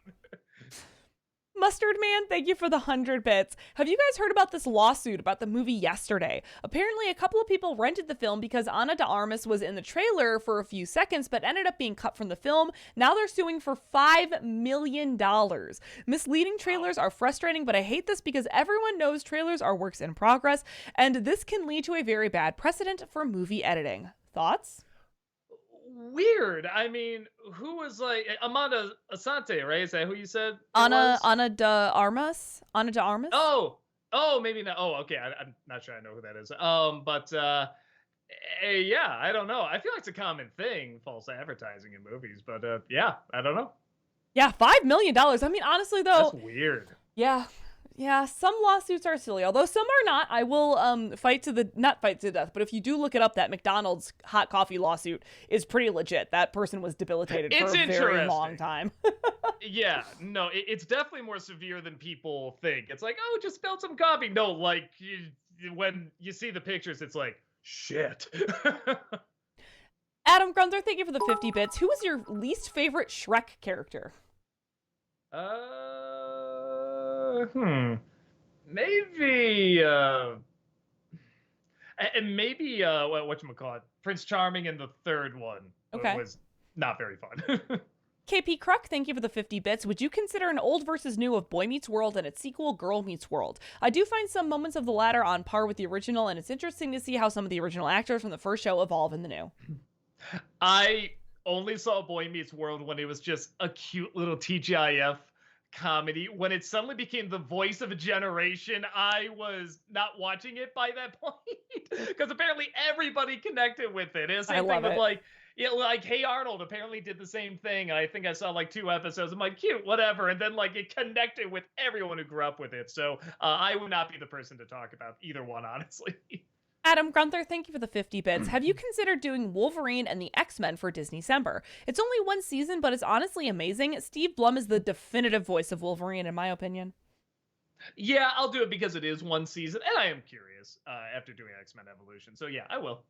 Adam Grunther, thank you for the 50 bits. Which Marvel movie villain do you like the most? Willem Dafoe as the Green Goblin, Josh Brolin as Thanos, or Ian McKellen / Michael Fassbender as Magneto? I'll say Thanos, and a lot of that is, I mean, he was written well too, but a lot of it is the performance. I thought the way he carried it was very fascinating. You could tell there's always something on his mind, and I don't know, he played it very well. That Disney Nerd, thank you for the 50 bits. Have you heard that The Little Mermaid is or has been added to the National Film Registry? I think it's well deserved because it brought Disney animation back and started the greatest era in Disney history. I always say I want to see the other films on there, because like Terminator is on there, and I like the Terminator, but it's like, really? Like, this should be preserved. Okay, how many films are on here? You know what I mean? Like, Yeah. I was if Terminator's on there, yeah, fuck, throw Little Mermaid on there. It's definitely on par with that. Alexander, thank you for the 50 bits. Hi, Doug. Have you been able to watch Glass Onion yet? And if so, what are your thoughts? Not yet. I'll get around to it. Hopefully I can watch it this weekend. Noah Zinner, thank you for the 100 bits. Favorite Mel Gibson movie? My favorite is Hacksaw Ridge. Please see it if you haven't. One of the best true story films ever made. I didn't even know he was in that. The Passion, clearly. No. Let me see. Yeah, man, I'd have to go through a list of like movies he's done. It's weird because I feel like he's been so out of the spotlight for so long. I'm like, yeah, actually, what are like Lethal Weapon, obviously. But okay, why don't we go to the next one and okay. maybe. Oh, you know what? I'm not saying it's historically accurate or even that great, but I do have a soft spot for Braveheart as complete fiction. I do really enjoy it. That Disney Nerd, thank you for the 50 bits. Will you do an NC of the original Home Alone next year? You know, to complete the series. That's the plan. Yeah, that's one of the reasons I wanted to get this one out of the way. So, like, okay, I can finally get to the first one because I do love the first one. I feel like I can really say a lot about it. Alexander, thank you for the 50 bits. What are your top 3 favorite Edward Norton performances? Oh, sheesh. Fight Club is pretty good. I don't like the movie, but I like him in American History X. And that was called the De Niro movie. The Score. I love him in that because he showed at the time when everybody was trying to play someone like, Forrest Gump or I Am Sam, he could just go in and out and say, yeah, it's easy, guys. You don't need to give him awards for that. Adam Grunther, thank you for the 50 bits. What's your favorite scene in Del Toro's Pinocchio? Maybe the ending. I all of that just felt right. Like this is the direction it should go, and it had kind of a nice, like I want to say bittersweet, but I don't know. It felt more hopeful and positive to me than it did bitter. So yeah, I really like the ending. Kevin Lane, thank you for the 50 bits. Elite Gamer says, lights, camera, action, Heather. Yes. Adam Grunther, thank you for the 50 bits. Overall, what was the worst comic book movie of 2022 for you? I'd have to see. Probably The Eternals. I didn't see Morbius. No, that wasn't this year. That was last year. Was that last year? Dang. Yeah. God. I didn't see Morbius, so I don't know. Seeing ones that came out. Actually, not as many as I thought, or at least I'm seeing here. I guess Morbius. I feel like there's got to be something else that came out. And yeah, no, I'm not seeing it. I guess I'll say Morbius. Okay, I didn't even hate it that much. That Disney Nerd, thank you for the 50 bits. Since Hollywood is giving everything a horror slasher film, how about this? What if the old man in Home Alone 1 really did kill his whole family, including that sweet little granddaughter? And they do turn into mummies. Man, you just gave me a joke for the review, man. When I get to it next year, that's a great idea. Captain DN, thank you for the 100 bits. My fiance and I watched Airplane for the first time the other day. What would you consider to be the funniest part of the film? Oh, man, I don't even know where to start. I mean, the drinking problem joke is pretty great. Yeah, I don't know. I guess I'll just go with that. I'm sure there's other ones, but yeah, that's the best one I can think of right now. Kevin Lane, thank you for the 50 bits. Heather, next time be sure to read the tea leaves to learn your future, like Harry Potter. Ooh, yes, I am not well versed in that art, but maybe I could look it up. FBL, thank you for the 100 bits. Have you ever walked out on a movie? Oh yeah, I walked out on the remake of The Haunting. I walked out on the second Zorro with Antonio Banderas. Both of them I had to watch for Nostalgia Critic later. Did I walk out of anything else? I think those are the only two. I try to avoid bad movies unless they're ones I want to laugh at. Oh, okay. In Airplane, I love the running joke of, looks like I picked the wrong week to quit drinking, and then the drugs keep getting worse and worse as it goes on. That's probably the funniest one to me. Adam Grunther, thank you for the 50 bits. What are your thoughts on the elephant character in Tarzan, voiced by Wayne Knight? Personally, I couldn't stand him. He was almost as bad as Turk. Almost.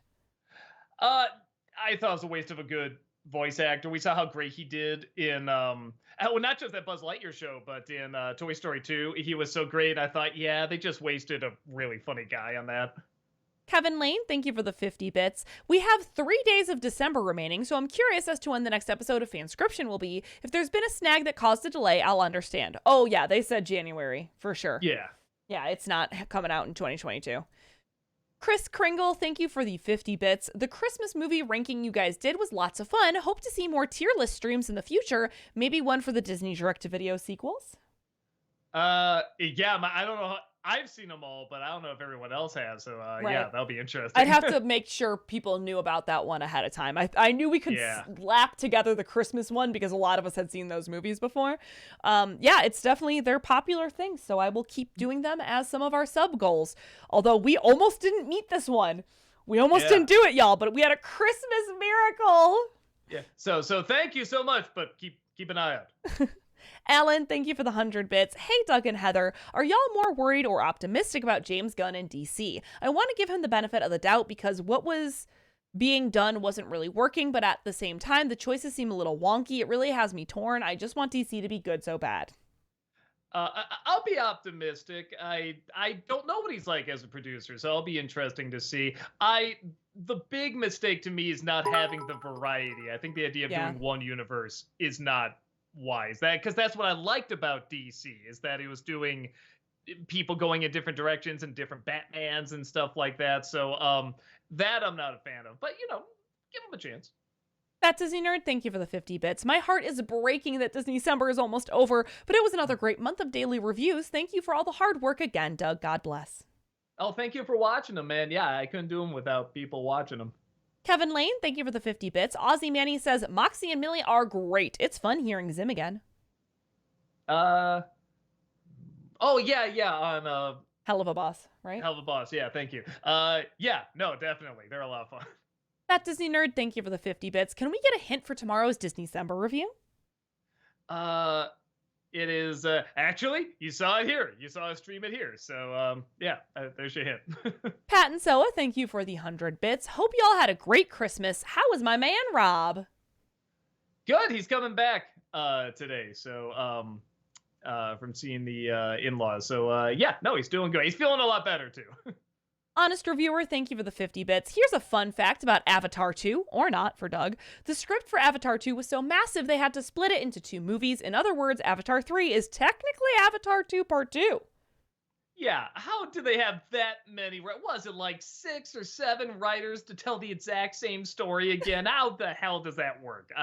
When I saw that, my jaw fell into my lap. Are you fucking kidding me? He got all these people together. Well, what if we just do the same thing he did in the last film, James? He's like, that's great. It's like, ugh.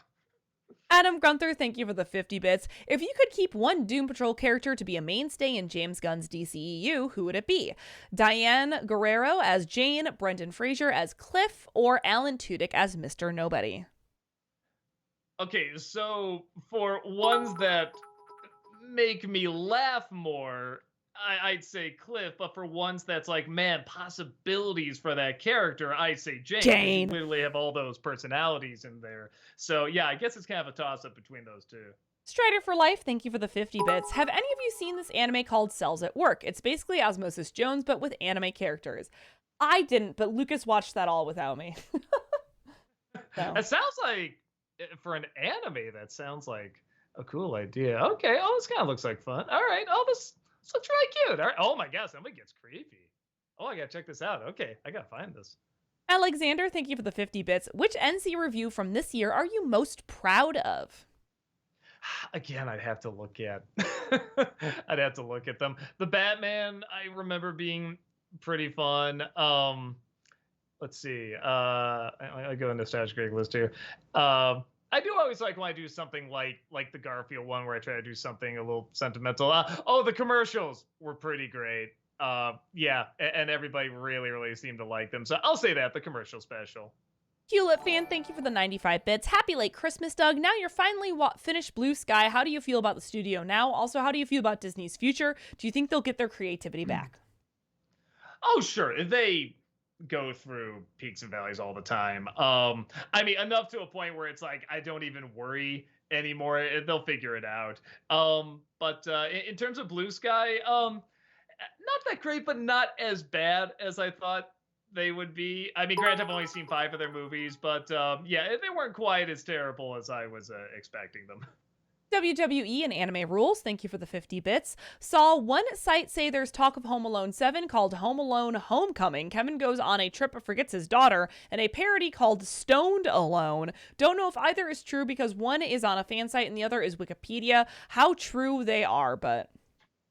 I mean, if they're talking about Kevin, he forgot his daughters. I mean, you'd have to get Culkin back for that, and I doubt he's coming back for any of them. The only one I could see him coming back for would be the one that him and Chris Columbus were talking about in the commentary, where he's the one trying to break into the burglar's house. Bernsey, thank you for the 50 bits. Heading down to have dinner 30 to 45 minutes before Heather reads this. Ding, ding, ding. It's 40 minutes. And stream the movie Silverado on the big screen via our projector. Silverado stars Kevin Costner, Danny Glover, Jeff Goldblum, and Kevin Kline. I hope you guys have a great stream. Thank you. You know, I've never seen that one. I should check it out. I hear it's really good. That Disney Nerd, thank you for the 50 bits. Have you seen Violent Night? My opinion about it is, when it's a heist movie, it's boring. When it's a comedy, it's funny. When it's rated R action movie, it's gnarly and exciting. When it's a Christmas movie, it's okay. It's a very mixed bag for me. Walter really liked it. He was really, really praising it. So I'll probably give it a chance. It didn't look bad. It just looked very familiar to me, but I should give it a shot. CM Sully, thank you for the 100 bits. Okay, but consider a craft bar where they offer craft supplies along with booze. I want to go to such a place. Lol. I mean, some of the local breweries around here do have like craft days where it'll be like a class and you get a beer and also get to make a craft. Oh, that's fun. Yeah. That's so cool. General Kenobi, thank you for the 50 bits. An idea for a quick Friday game stream, Kingdom Hearts 0.2, A Fragmentary Passage. It's about an hour of gameplay as you play as Aqua just after the events of Birth by Sleep as she makes her way through the realm of darkness, ending at the river you find her at Kingdom Hearts 3. I think you've watched that. That's a little too short. Yeah, and I think that's the one I watched. Is that the Cinderella one where they're in that warped like Cinderella world or whatever? Yeah, no, I did watch that. It was pretty cool. Chimmy Chumpy, thank you for the 50 bits. What would you think if Oni Plays put a reference to you in Smiling Friends? I mean, half the scary characters I just assumed were me in the Halloween episode. The stop motion guy's like, I'm the scary fan. I just assumed that was me. Yeah, no, I mean, I'm okay with everything so far. Yeah, I'd totally be okay with that. DCL Coda, thank you for the 50 bits. Have either of you seen Disenchanted, the Enchanted sequel? There were some great ideas, but it was thoroughly disappointing to me. Even the Menken/Schwartz songs were underwhelming to me. I thought it was okay, but I only thought the first one was okay. I really liked Evil Amy Adams. I thought she played that pretty cool. Everything else I thought was about on par with the first one. FBL, thank you for the 100 bits. When you were saying, I think he's getting older now, I for a sec thought you meant John Mulaney based on the Twitch question, and then I realized you were talking about Chaplin. Yes. FBL, thank you for the 100 bits. My friends and I are both big fans of John Mulaney, and we riff off the trend of using John Mulaney quotes to summarize things, such as the Hunger Games. Oh, that's fine. Yeah, I like John Mulaney, too. He has a really wonderful delivery. He's a great stand-up, too. Adam Grunther, thank you for the 50 bits. What did you think of Billy Bob Thornton and James Gunn's cameos in the Harley Quinn cartoon? James Gunn's cameo was hilarious. Yeah, no, and it's funny. Billy Bob was fine, but I liked more Clayface imitating Billy Bob more. So I think that made me laugh even more than actually having him there. DCL Coda, thank you for the 70 bits. Thinking of Chaplin, I must ask that every Disney-Cember game review should include a bonus Chaplin moment. Well, I mean, because most of the times he's just doing what he's doing right now, which is just sleeping. So he's lumping. He's being a little lump. I'll just show him sleeping at the end of each one, I guess. Echo Whale, thank you for the 100 bits. Doug, what is your biggest guilty pleasure movie? I mean, a lot of them are movies that people legit think are good. I can't say they're bad, but it's like, I love the original Ninja Turtles movie. I don't think it's that great a movie, though. I love the Bakshi, Lord of the Rings. It's hard for me to say it all works, though. Those are usually the two I go to, and I know there's like worse. Oh, I think it's got to be Morbius. Actually, I had a good time. I thought it was fun, but yeah, I can't. If somebody doesn't like it, I get it. I totally get it. Alexander, thank you for the 50 bits. Hi, Doug. What show do you have planned for Disney-Sember next year? I got a couple. I'm doing that. What the fuck is it called? Hyper Monkey Ninja or whatever the hell it's called. If Owl House wraps up, I guess I'll do that. But I don't know what the state of it is right now. Wolverine and the X-Men. I got some other ones on there. FBL, thank you for the 100 bits. Imagine a GPS voice. Turn left or right. Eh? Just have that. I'd remember every direction, not need a GPS if that was the sound at the end of every direction. Alex loves musicals. Thank you for the 100 bits. I loved your Disney-Sember for Miss Marvel. I loved learning about Palestine's history because no one ever taught me that in grade school. Also loved learning about the culture. Will you also be doing a Disney-Sember for Moon Knight? That's my favorite MCU show so far. Just curious to know your thoughts.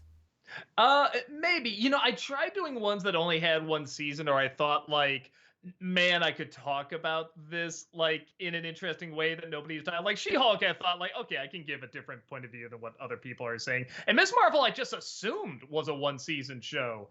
But I guess they're saying they might be doing a season 2. So I just thought the movie was going to be the next thing, whatever the Marvels. The Marvels. Mm-hmm. So yeah, but now they're talking about a season 2. So we'll see. I did like Moon Knight.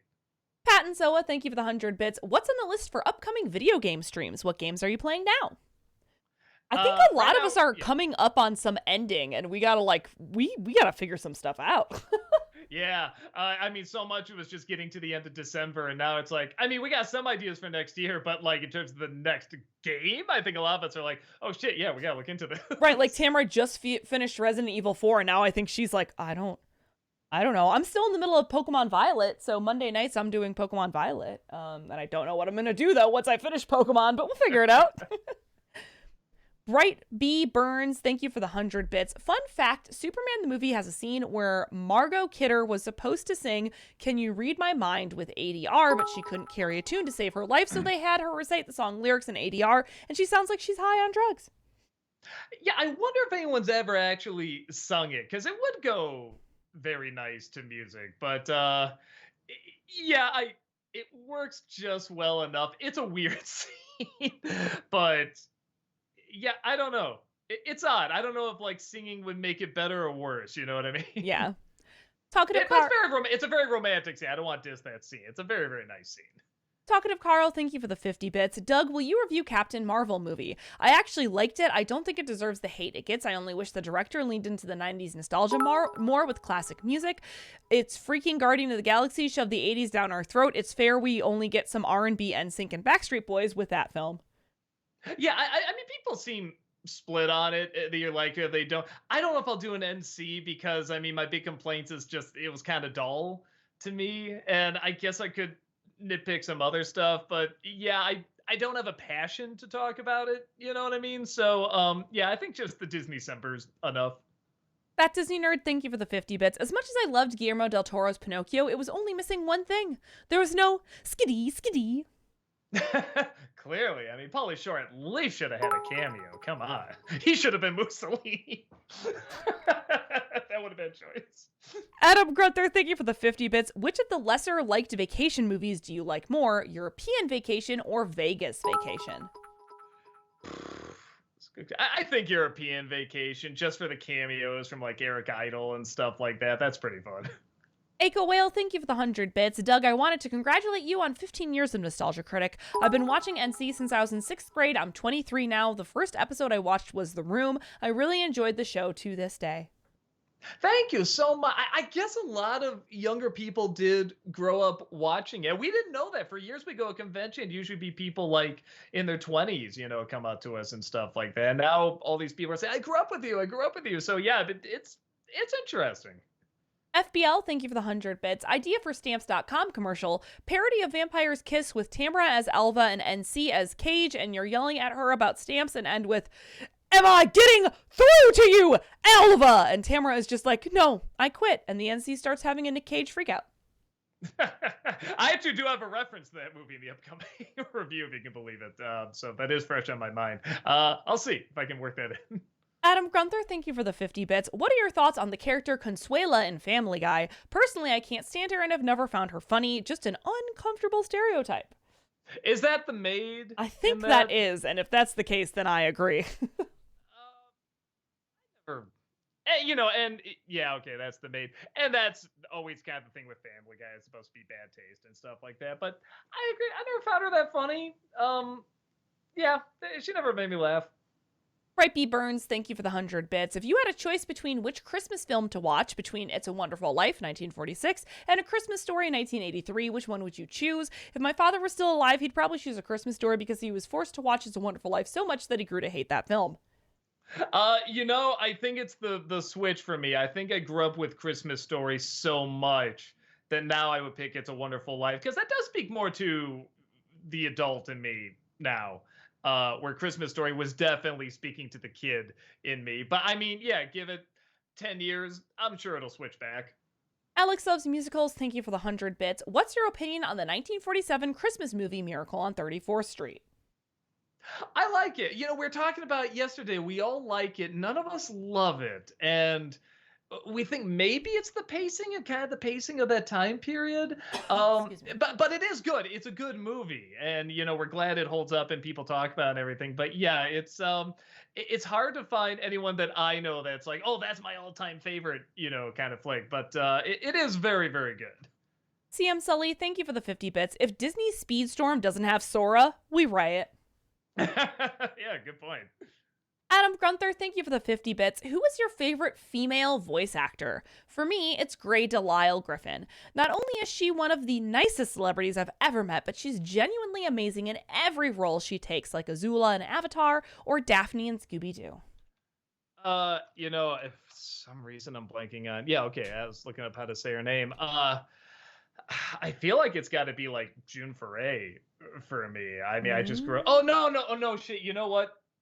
Even better than that, Tressa MacNeille, because I'm realizing more and more how much I have stolen from her performances, and when she does like a laugh or a scream or something like that, like I would take a lot from that, and her comedic deliveries are so good, and her range is so great. Yeah, I think it's got to be her. It's so charming too, and all the characters she does. I think that's it for me. I'm a big fan of Laura Bailey, Tara Strong. They're all good choices. Yeah. Super Vegito, thank you for the 50 bits. Doug, have you ever thought of doing some sort of video, Disney December or Normal Nostalgia Critic, on the show Bluey? It's on Disney Plus, although censored, and it's really pretty amazing. Censored? What the fuck's censored in Bluey? I don't know, actually. I didn't know Bluey was censored in the US Disney Plus. What the hell's too hot for TV on Bluey? All right, so I did, because I think somebody maybe it was you, I don't know, brought it up last week. I think Heather was saying too, it's actually a really adorable, cute show. So I did watch an episode, and you're right, it's for little kids and stuff, but it is pretty goddamn adorable. It's so endearing. It's unbelievable. Yeah. Like, it's just the whole show, because the one I saw is just the parents playing with the kids. Is that kind of the setup? It's always like just the kids playing or the folks playing with the kids? A lot of times. Okay, but yeah. Not always. I mean, it felt weirdly believable. Like, yeah, well, this is just how, like, kids and parents play and stuff like that. Just showing that in a bizarrely realistic way with dingoes, and stuff like that. But giving into that imagination, too, I'm like, this is really endearing.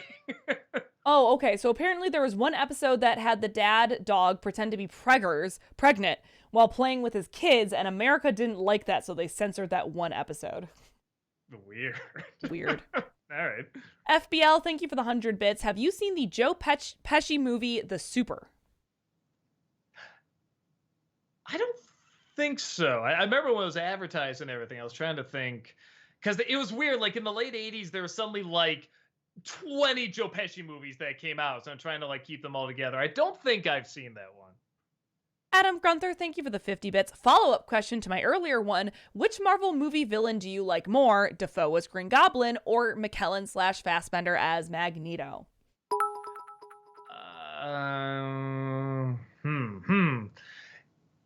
Okay, so if it's early Spider-Man, Tobey Maguire, Dafoe, I'll say Ian McKellen and Fassbender. But if it's No Way Home Dafoe, I'll say I like him more. Adam Grunther, thank you for the 50 bits. What did you think of Willem Dafoe as the Rat in Fantastic Mr. Fox? Oh, he was fun. that's the one bit I didn't go into it, but I was kind of like, I feel like you could have kept this guy and not missed too much. But he was fine. That was the one bit of like extra stuff I feel like could be trimmed out, but it was still fine for what it was, I guess. FBL, thank you for the 100 bits. Have you seen the Nick Cage movie Matchstick Men? Yeah, I remember liking it okay. I only saw it when it came out. I haven't seen it since, but I remember liking it okay. Honest Reviewer, thank you for the 50 bits. Hey, you know how you say fitting the recent Home Alone scenario was? In the 7th movie, we'll, of course, repeat the same callbacks as always. However, the twist being the kids adopted and the people breaking in are his bio parents trying to sneak in to surprise him on Christmas. It's sure to make you laugh and cry. Nothing would shock me after the setup of this last one. Adam Grunther, thank you for the 50 bits. Which Die Hard sequel villain do you like more? Colonel Stewart in Die Hard 2 or Simon Gruber in Die Hard with a Vengeance?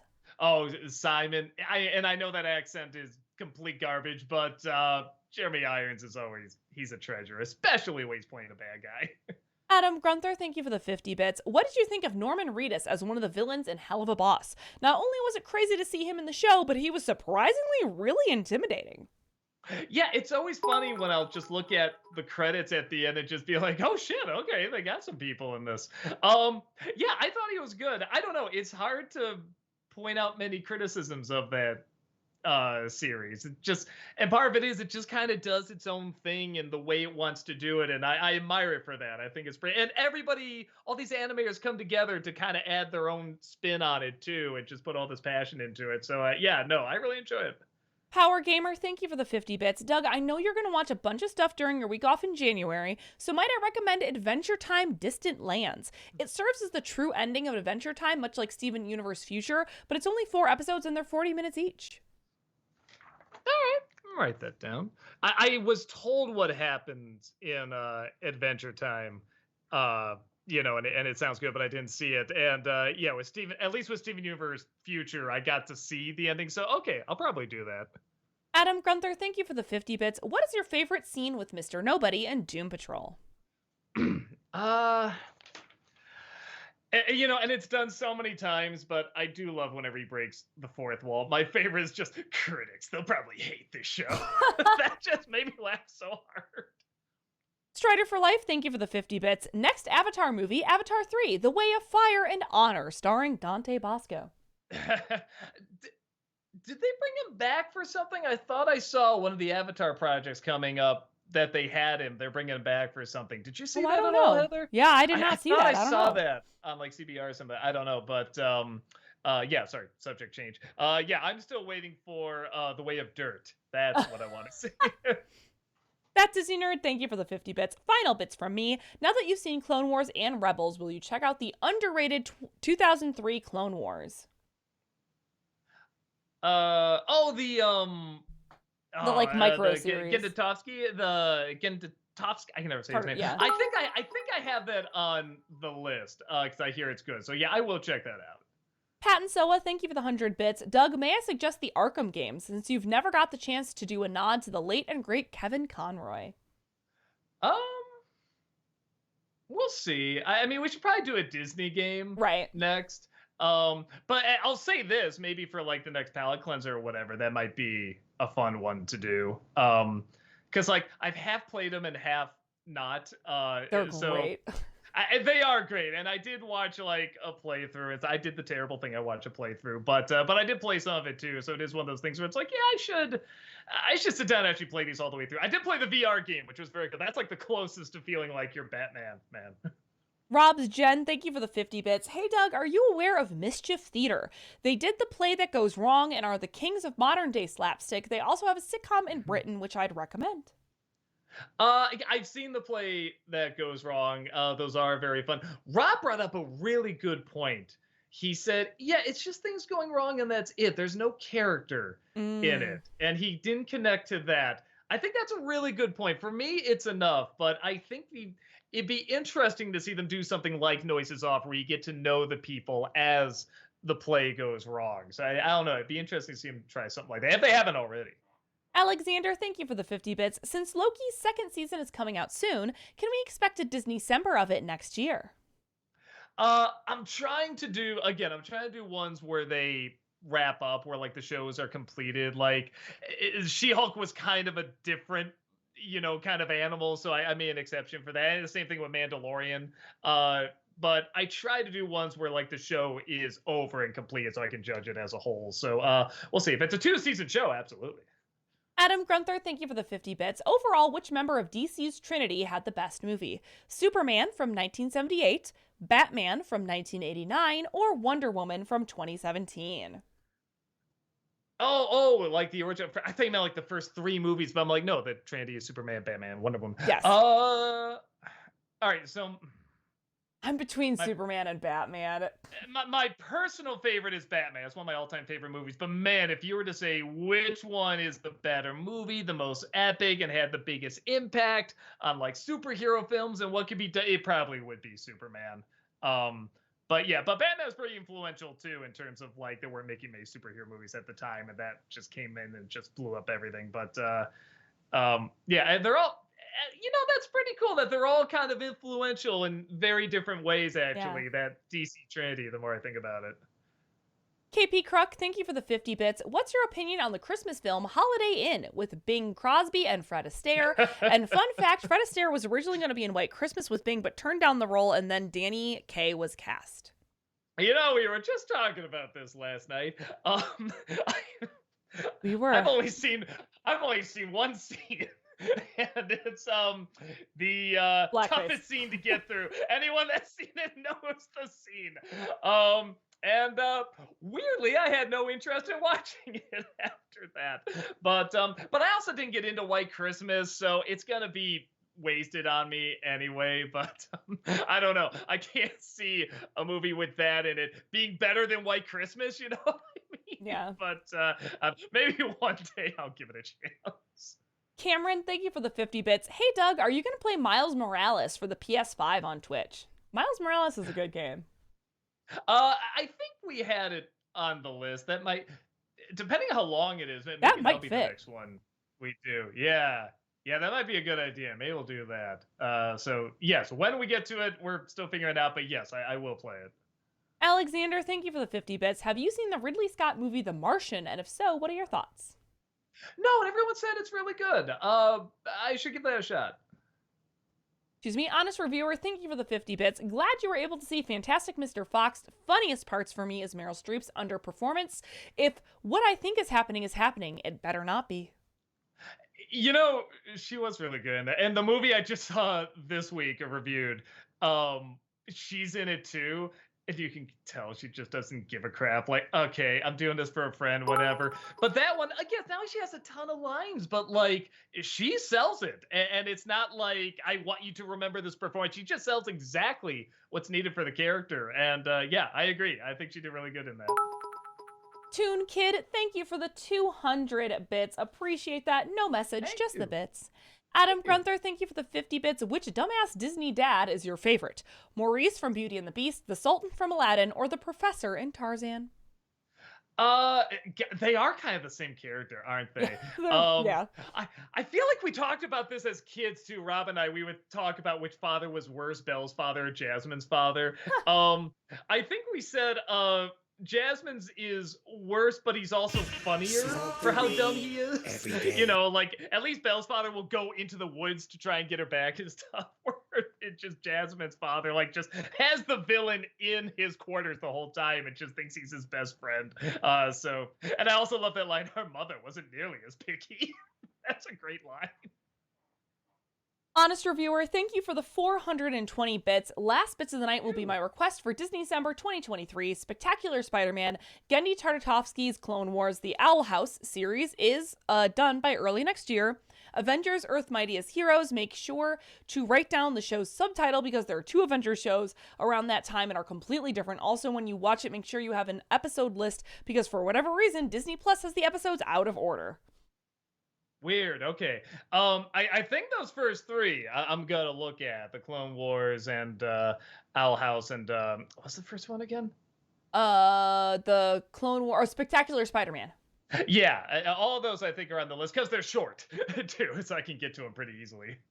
All right, cool. We've got 10 minutes for highlighted messages. Woo! We love it.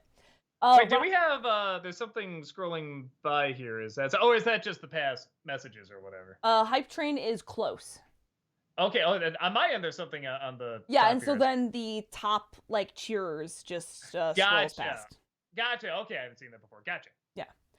Rob's Jen says, in The Play That Goes Wrong sitcom, they delve into the relationships between the actors more. They also did Peter Pan and Christmas Carol specials.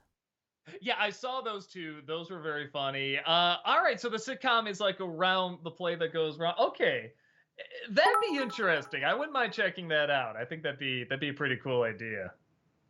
Toon Kid, thank you for the 100 bits. Oh, I didn't realize we can do requests. Please check out Annabelle's Wish, please. Why does that sound? Man, maybe you brought it up here. That sounds really familiar. Other people have talked about Annabelle's Wish. Annabelle's Wish. Okay. This little. Wow, this isn't at all what I thought. For some reason, I was thinking of like some sort of animated like movie where little girls like writing to Santa Claus and stuff. That's not at all. This is like a. Is this a cow that wants to be a reindeer? What? Oh my god, it's adorable! Oh, I gotta see this. Holy shit. Okay, I'll check this out. I'm already sold on it. I'm totally sold on it. Oliver Dreamwalker says, Doug, have you seen Oni Plays AI Dungeon episodes? In one of them, there's an AI version of you.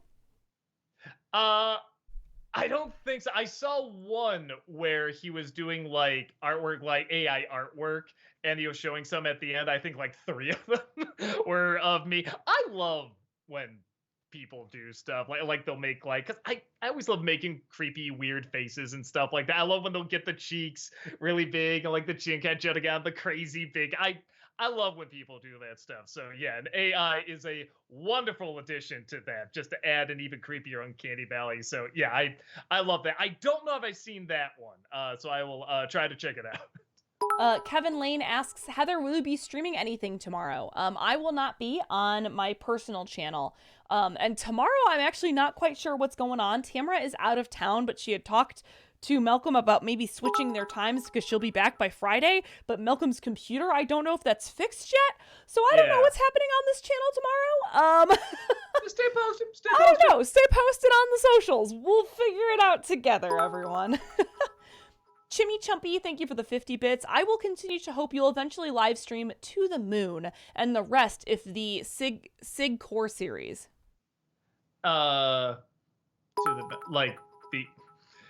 Is that just a phrase, live stream to the moon, or live stream a show? The game, I think it's a game called To the Moon. Oh, game. Okay. I will look into it. So Will Meister, thank you for the 50 bits. Doug, I've seen you talk about the movie Superman, Reeve, Routh, and Cavill, but weirdly not Reeves. Are you going to talk about the TV Superman, Reeves, Kane, Hoechlin, etc.? I think so I've talked about the movie Superman, but not the show. The TV Superman. Yeah. Yeah. I haven't seen a lot of them. Yeah, I haven't really seen Smallville. I haven't seen much of Lois and Clark. I haven't seen much of Superboy was a thing. I remember when that was a thing. I think there's even a new one out now that I haven't seen. So yeah, probably not. Chris Kringle, thank you for the 50 bits. What's a popular movie you didn't like as a kid that everyone else loved, but you grew to appreciate / like more as you grew older? I don't know if I was a kid. I was probably a teen, and we brought it up a couple times here. I didn't like Matilda when I was younger, and now that I'm grown up and I look back on it, I'm like, yeah, no, this is really good. This is pretty unique and weird and bizarre and charming. I'm like, yeah, nah, I was just in the wrong headspace all these years. Lord R. Wolfen says, hey guys, have you ever seen the 2021 anime movie Belle? It's about a high school girl living a double life as a pop star in a virtual world. It also takes subtle cues from Beauty and the Beast, which it pays homage. Also, Doug, I know you're going to look for it, so to make it easier, just type in Belle 2021. No need, I already saw it. I liked it okay, but I know people that say, like, it's the best film of the year. So I guess it's one of those movies where you gotta just check it out and see if it speaks to you. Because, yeah, I mean, people that it hits, it really hits them. And it's good. I'm not at all saying it's bad. But it doesn't speak to me. I get the feeling there's a fan base out there that are really going to feel like, man, this is like really personal and hit me right in the heart. It just didn't do it for me, but it is a good movie, and the animation's very impressive in it. Alexander, thank you for the 50 bits. One scene from Fantastic Mr. Fox that really stuck with me when I was a kid was when Mrs. Fox tells her husband, "I love you, but I shouldn't have married you." I can't fully explain why, but that really resonated with me. It's a really fucking good movie. And I mean, just that line alone, that's such a short line. But like, yeah, there is so much weight to it. And that I think the fact that it is a kid's story, so they keep the lines short and simple so that kids can follow it, but still heavy. Like it's going to hit the adults just as much as it hits the kids, and in its own weird Wes Anderson way. So yeah, I was really impressed how much I like that movie. Power Gamer says, "Hey Doug, I watched The Small One for the first time this Christmas and it was fantastic. Thank you for introducing me to it." Oh my gosh, so good. And it looks beautiful on Disney Plus. They like cleaned it up and it looks so gorgeous. Oh my gosh, so good. Dom Klein says, "I'm surprised Doug never reviewed the movie Matilda, seeing as it stars you-know-who." I talked about doing it. Now it's at a point where it's like, I don't know what I would add. All right, so here's the funny history of it. I was going to review it and give it a negative review, and we got so much backlash when we announced that I just said, okay, I'll accept I'm missing something. And I just kind of didn't look at it for years and years. And then when I was doing the Danny DeVito career dive, I looked at it again. I'm like, let me give this another shot. And I really liked it. So I think, and I mentioned that in the career dive, like, I didn't understand at first. I get it now. I love it. Let's never talk of it again, kind of thing. So, yeah, I don't think I will, because I don't know what I can add to it that, like, everyone else hasn't already added, except for I didn't understand at first, but I do now. Adam Grunther, thank you for the 50 bits. Have you ever seen the Grand Budapest Hotel? And if so, what are your thoughts? Before Fantastic Mr. Fox, that was my favorite one of Wes Anderson's movies. I really, really like that one. Yeah, I think it's, like I said, before that one, that was probably my favorite of his. Master Mario says, "Are you related to anyone famous?" I'm related to Samuel Chase and Joshua Barney. Chase was a singer of the Declaration and a justice on the SC, and Barney was a naval commander during the Revolution. My grandpa was the guy who invented, or one of the creators, I should say, there's two guys who invented frozen pie crust. Oh, that's cool. So, I didn't know that about you. Fun fact, Doug. Yeah. So, there's that. Rob's Jen asks your favorite Muppet movie. The Muppet Caper. That one's just so funny. It's probably the one I watched the most as a kid too. Toon Kid, thank you for the 300 bits. Appreciate it. Hey, Doug, random question. How much would I have to pay for you to watch all 13 Land Before Time sequel movies? Man, there's not an amount that exists. It's more of a time thing. I respect people who do these compilations. I watched all of blank, and the videos are like 10 hours long or something like that. I think that Brad does that too. I think those are really, really cool, and they give their thoughts on each one. I don't have the patience or time for that. So I wouldn't mind doing it. It's just, I just do not have the time for it. Alex loves musicals. Thank you for the 100 bits. I think you'll enjoy the Matilda musical because it really dives into Matilda's reading, creativity, and coping mechanisms for the abuse that she's enduring. It's over the top, but deep and heartwarming.